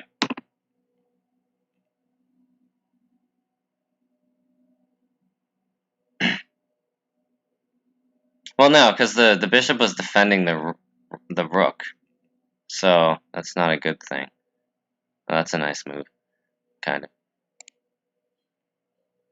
Let's get it off. Easy if I don't flag, maybe. But that is the problem, isn't it?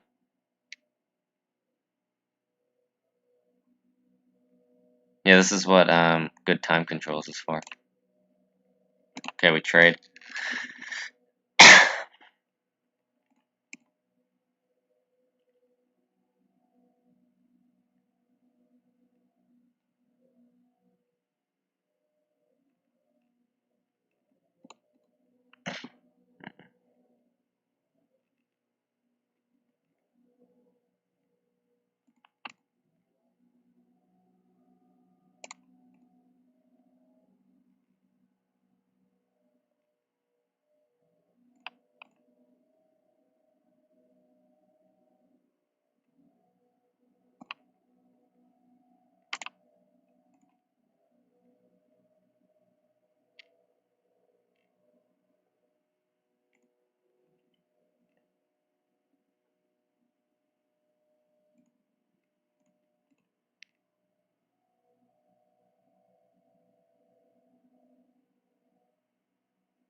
Oh, I don't have to do anything. Okay.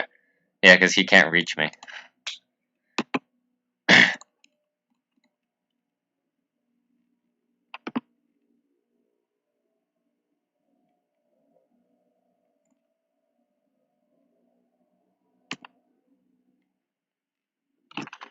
Nice!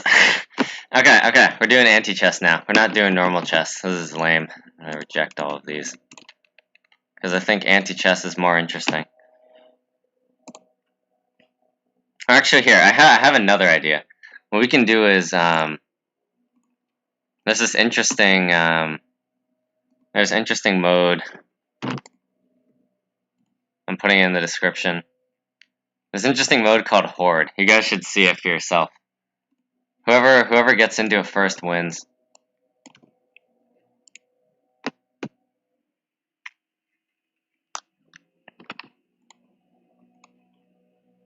You guys see this board right here?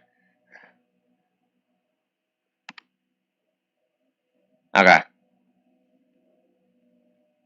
Are you good? I don't know.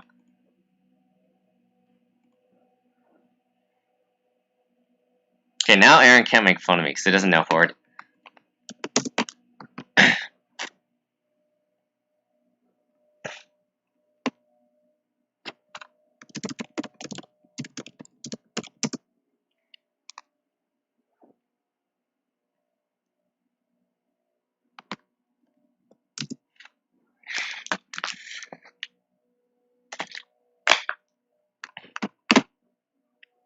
Yeah, I messed up. Many big mess up.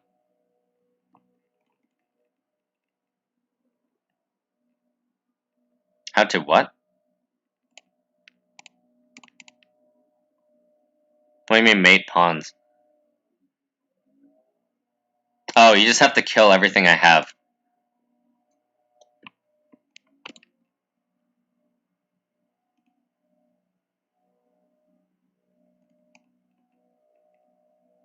The win for black is taking away all of my pawns. Yeah.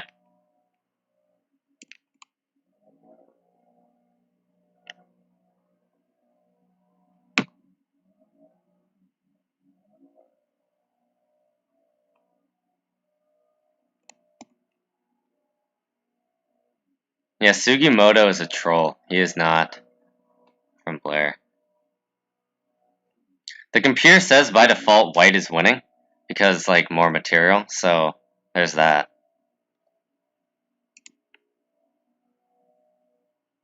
Okay.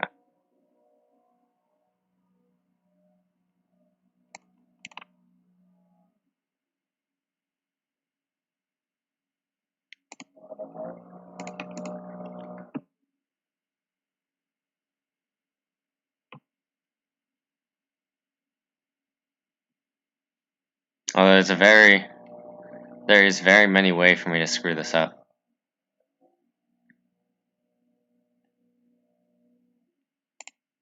Very many indeed.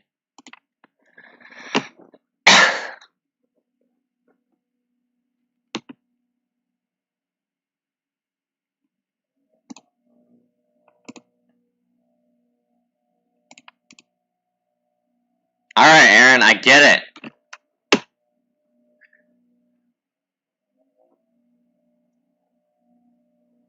Get it, every move I do is a blunder.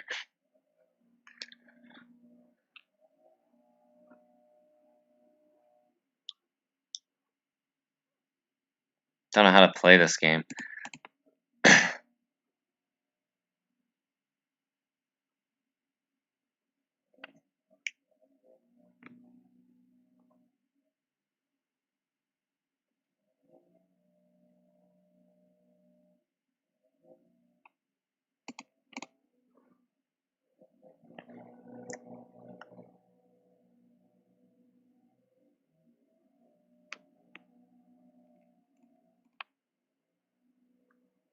Homework, nice.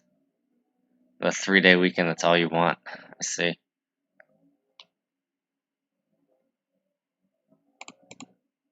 Yeah, we'll do anti-chess after this. I'm not sure how to play this, even.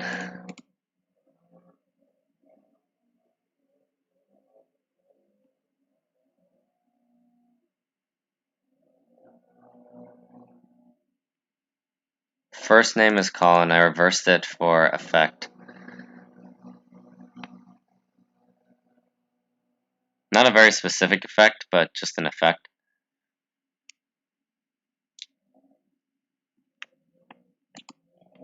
It'll get more interesting once I stop stalling.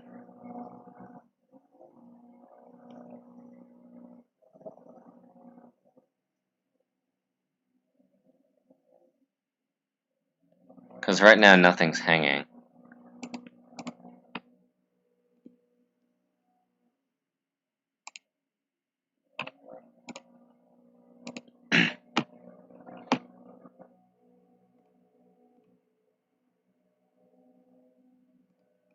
I'm not actually sure what I mean, just an effect. Like, it has an effect, just not much of one.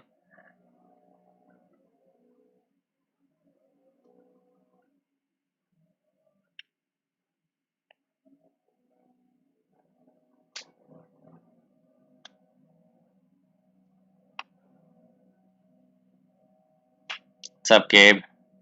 Playing chess because I'm out of CP things to do. And Aaron just left even though he's like Omega Troll.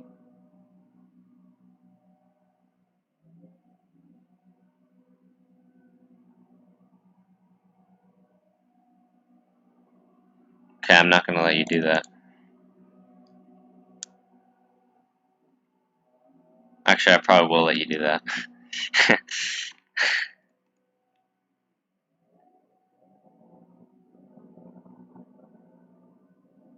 Oh, it was relatively standard. The div 3. I don't know, there was a bit of interesting stuff, but like not that much, I guess.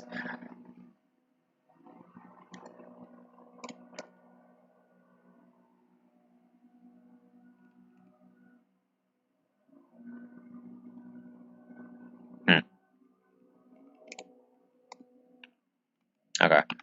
I think I've lost this. Pretty sure I have.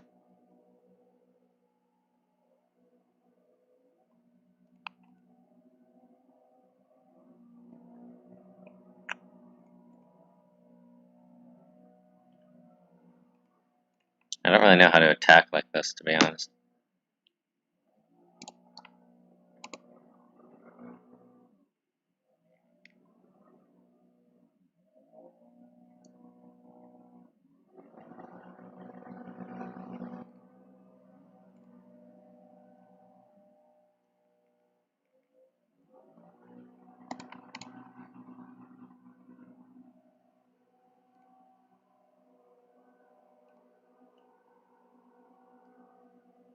Well, the queen's not the worst thing, I just don't know how to attack.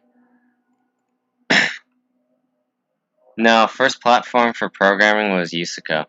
Alright, I'm bored. Yeah, this is over. I don't have an attack here. Let's do some anti-chess. You guys hear the lawn mowing outside? Is that too loud?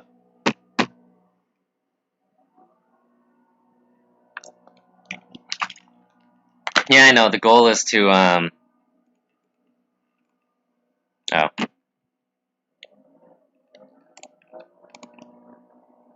Yeah, no, the goal is for black is to get behind.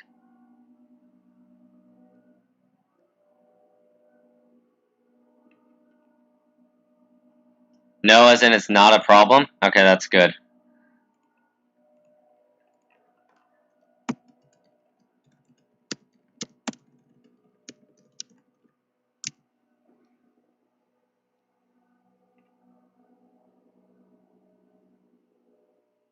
Okay, you don't have to tell me how to play anti-chess. It's okay. It's fine, I get it.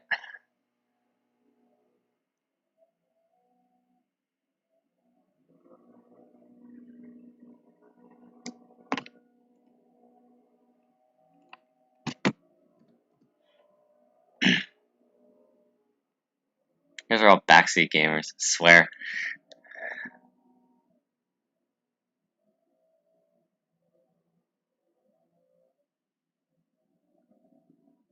Gabe, you're still here, I need you.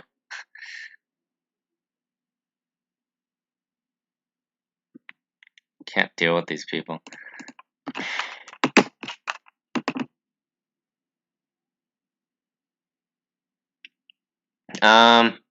I use Overleaf for example, mbit, the competition we had, and some other stuff too. Oh, no, Gabe, I just need you because they're gonna, like, keep me sane. These people are gonna keep me unsane. Yeah, come to mbit, guys. It's a good competition. I definitely do a lot. Definitely.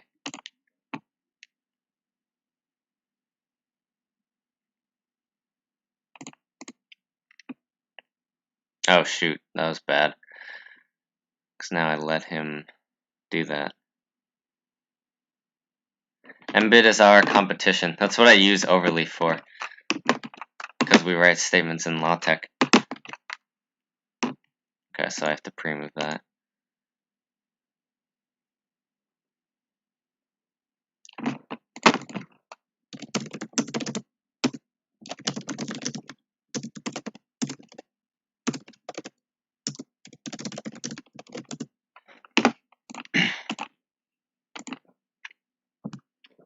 Yeah, for anti-chess you have to... Yeah, anyone can join mbit. You just have to, like... Yeah. Okay, what's the best move here? I'll block myself.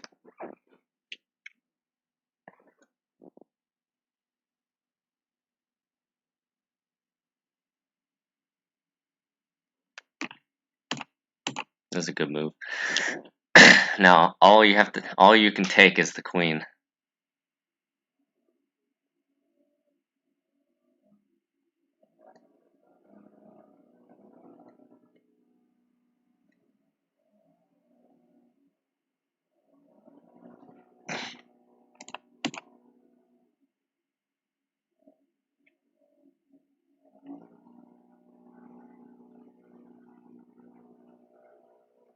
Anti-chess is indeed interesting.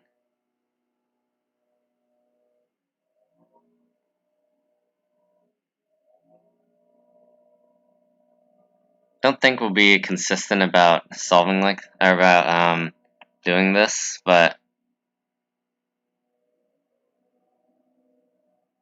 should be fun for a bit. Okay, what's the best move here? I think that is good, because it needs to do something.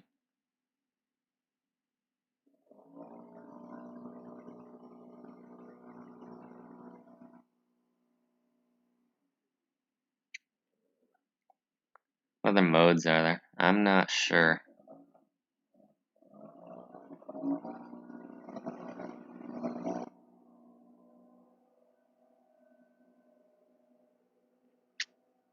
Interesting. Now I do this.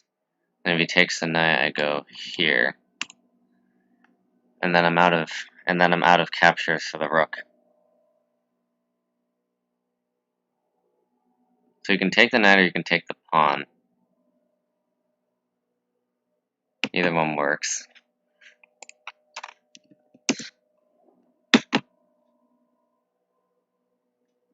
Okay, that's good. Now I can do this. Probably should have gone double, but whatever.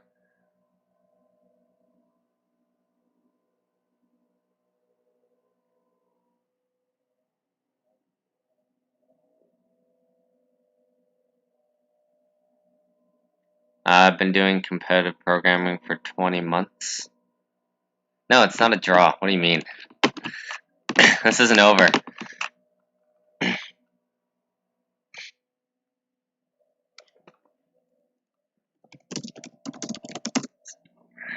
Okay. Let's see, what else can we do? Play other people in anti-chess? Some other backseat gamers. Let's do the best opening ever.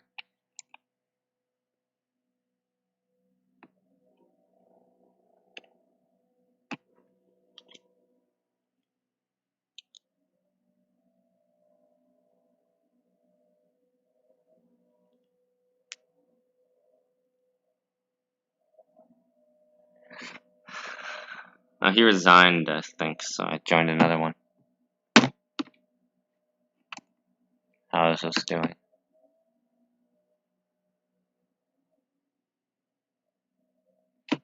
I do not play chess. No, I do not. I'm just doing it because people wanted it for some reason. 960? I know what that is. It's like the pieces are randomly permuted, but I mean, you still have to be like, you have to know how to play moves. It's not just about openings. I don't know how to play moves. That's also the thing. The skill just isn't there.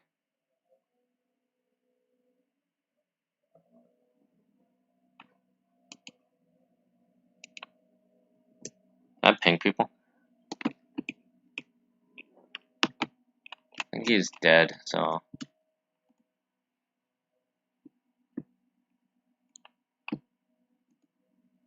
play someone else. Alright, let's do this. Best opening.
haven't been looking at chat. What have I missed? Yeah, I know the rules. I just don't like them.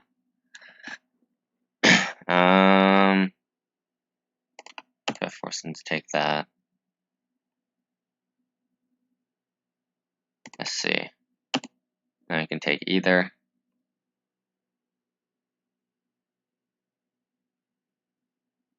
This is an interesting game mode.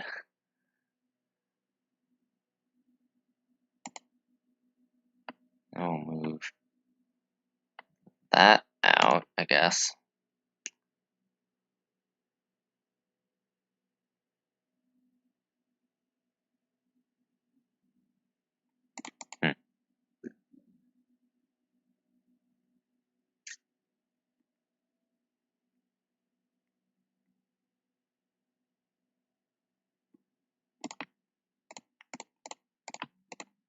Can I do multiple pre-moves?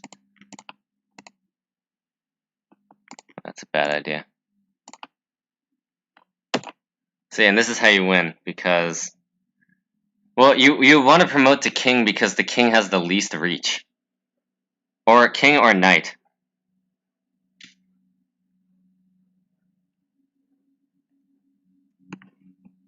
Okay, good game. This is a very funny match. Okay, we'll do another anti-chess.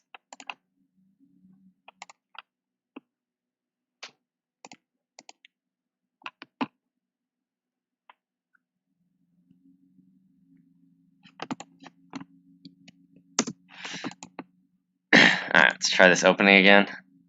Long developed theory. Oh crap. That's how you counter that. Nice. Okay, now he has to take.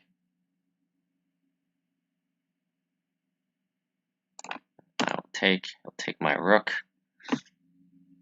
Then I will open up the king side. Okay, now we're at this situation again. So I guess I want to do this. Then pre-move that.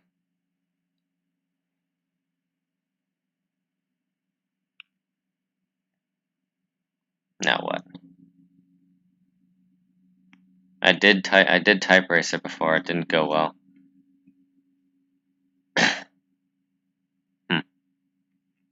Okay. Oh, I'm losing this. And then he can move that. And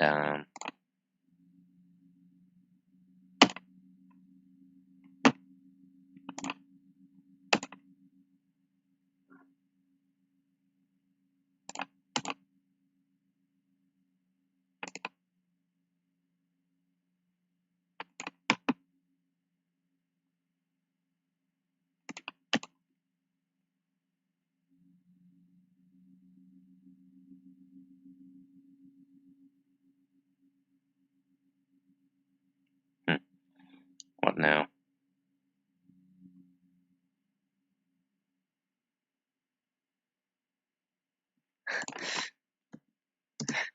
What do I do here? Oh, that's good.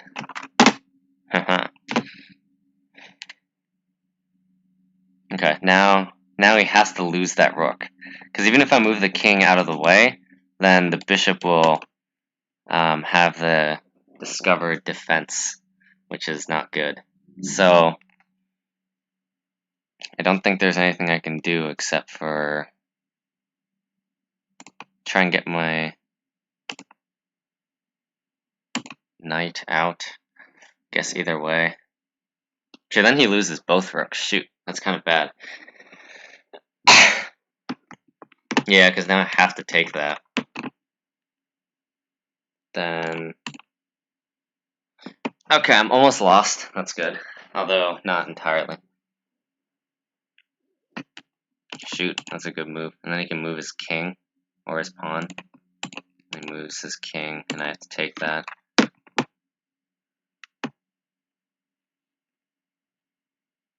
Oh wait, he moves it. Oh, I thought he was gonna... Okay, I win then. GG.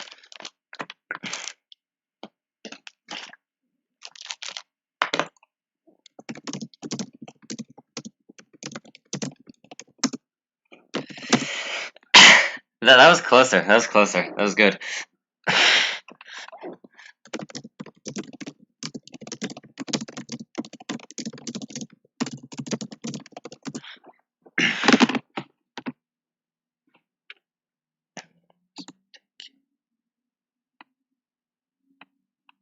Keep doing anti-chess. Okay, what is the optimal opening here? Alright, force that to happen. Then open that up. And then what?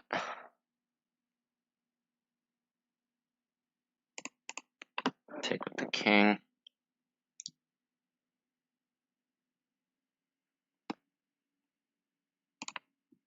Take that, make that happen.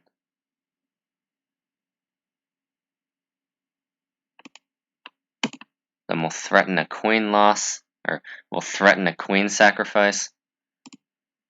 Shoot, that was dumb. What was that? Okay, that was not smart. I'm losing this. Okay, come on. Get your head in the game. This is all for one pawn, isn't it? Okay, so he takes, I have to take. Then he'll take. I assume. Well, probably not many people are watching because it's kind of late. I can get that.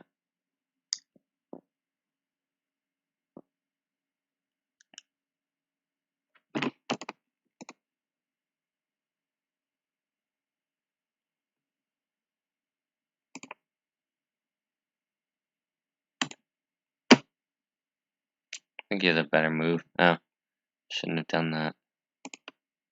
Okay, now I lose the queen. Then I have to take. But now it's more balanced.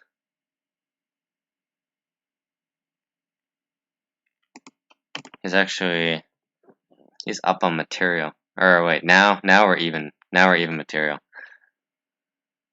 So my goal is to keep my rook trapped.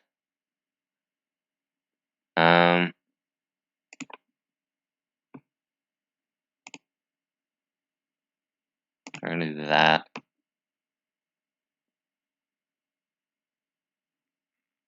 Then we'll lose the bishop.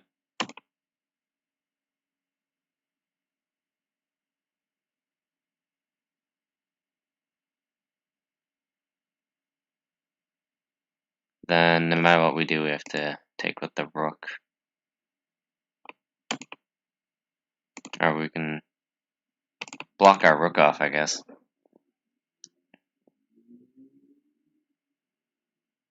Now rook's blocked off by the pawns, which is interesting.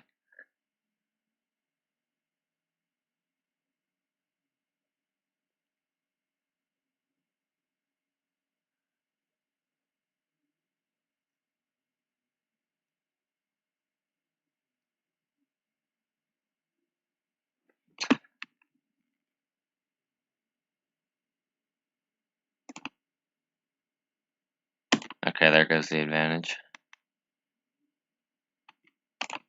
Better move, lose the rook. Oh wait, no, he can. Oh shoot, that was bad. Oh, what have I done? Okay. So now he has to take that. All right, we have 2 pieces left. How do we do this? This is very interesting.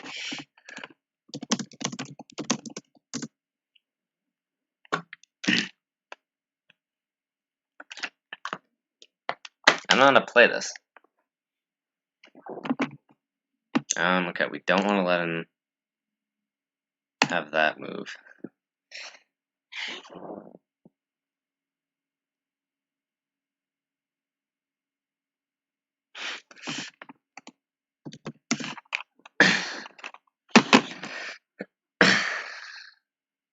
Yeah, detailed calculation. Well, it depends on what he can do, because he can move the knight anywhere.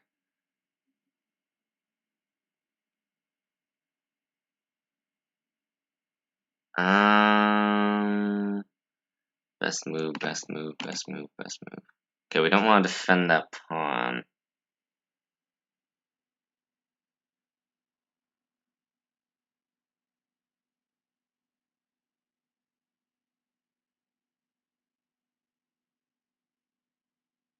We don't want to defend the pawn, I don't think.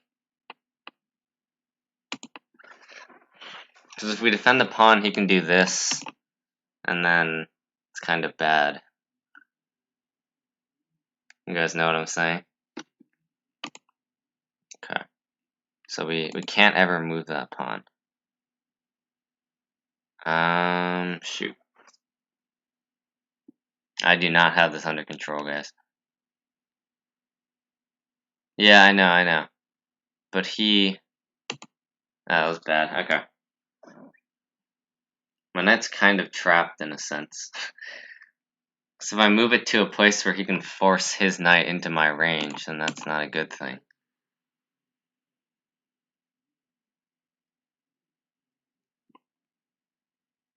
Okay.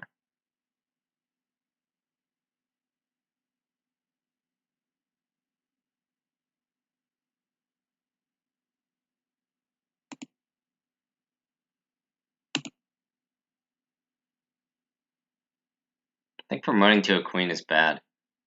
He has to take with the knight. Now all I can do is pawn moves. Also,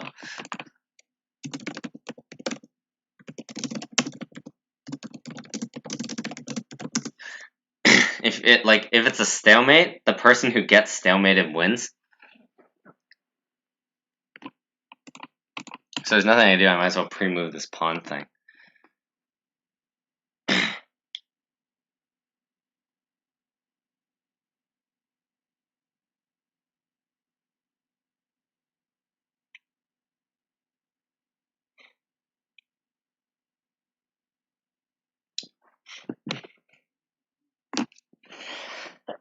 So it's all on my opponent now.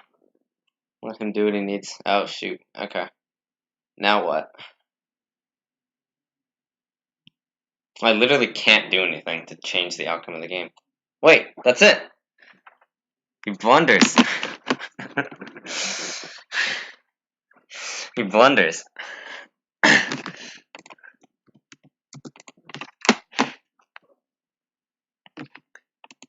Alright, okay, that's enough of anti-chess. I am slightly tired of that.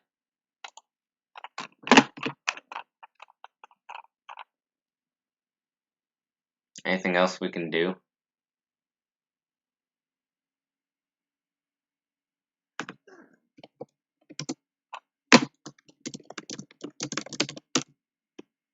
Should we open up Codeforces again? What's happened? What have I missed?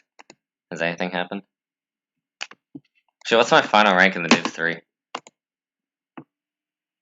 228, nice.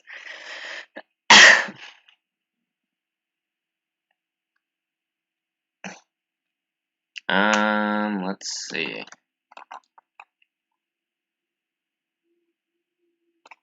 Rating changes not showing you. Ping all top 10 rated people. No, it's not. It's not. That's mean.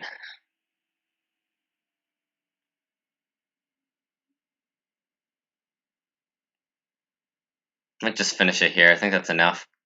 It's kind of late in many time zones, and I'm tired after a while.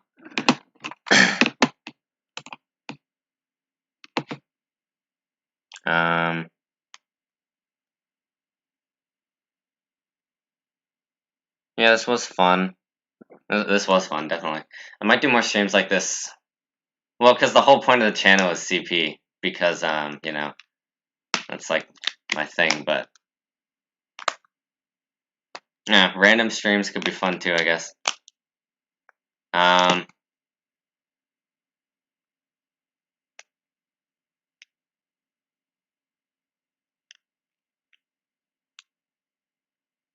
don't know, I'll probably stream more rounds in the future. I'm not sure what other rounds we can do. Maybe, let's see, is there any upcoming at Coder? At Coder. If there is not, then Okay, I don't know what we'll do. No IQ test. That's too tired for that. I'm gonna do terribly. Oh, no. Anti-chess channel.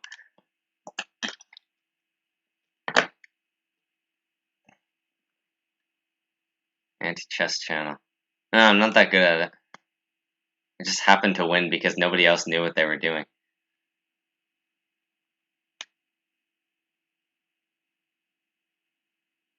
Okay, we'll see what else we do. I also have to do homework, which is part of what Aaron was doing, so I might have more time over the weekend. Just be able to do some random stuff. Maybe we can have it so you guys could just suggest some content, like some contest I can do, and then I can just do that and you guys can see what you want. I think that should be fine.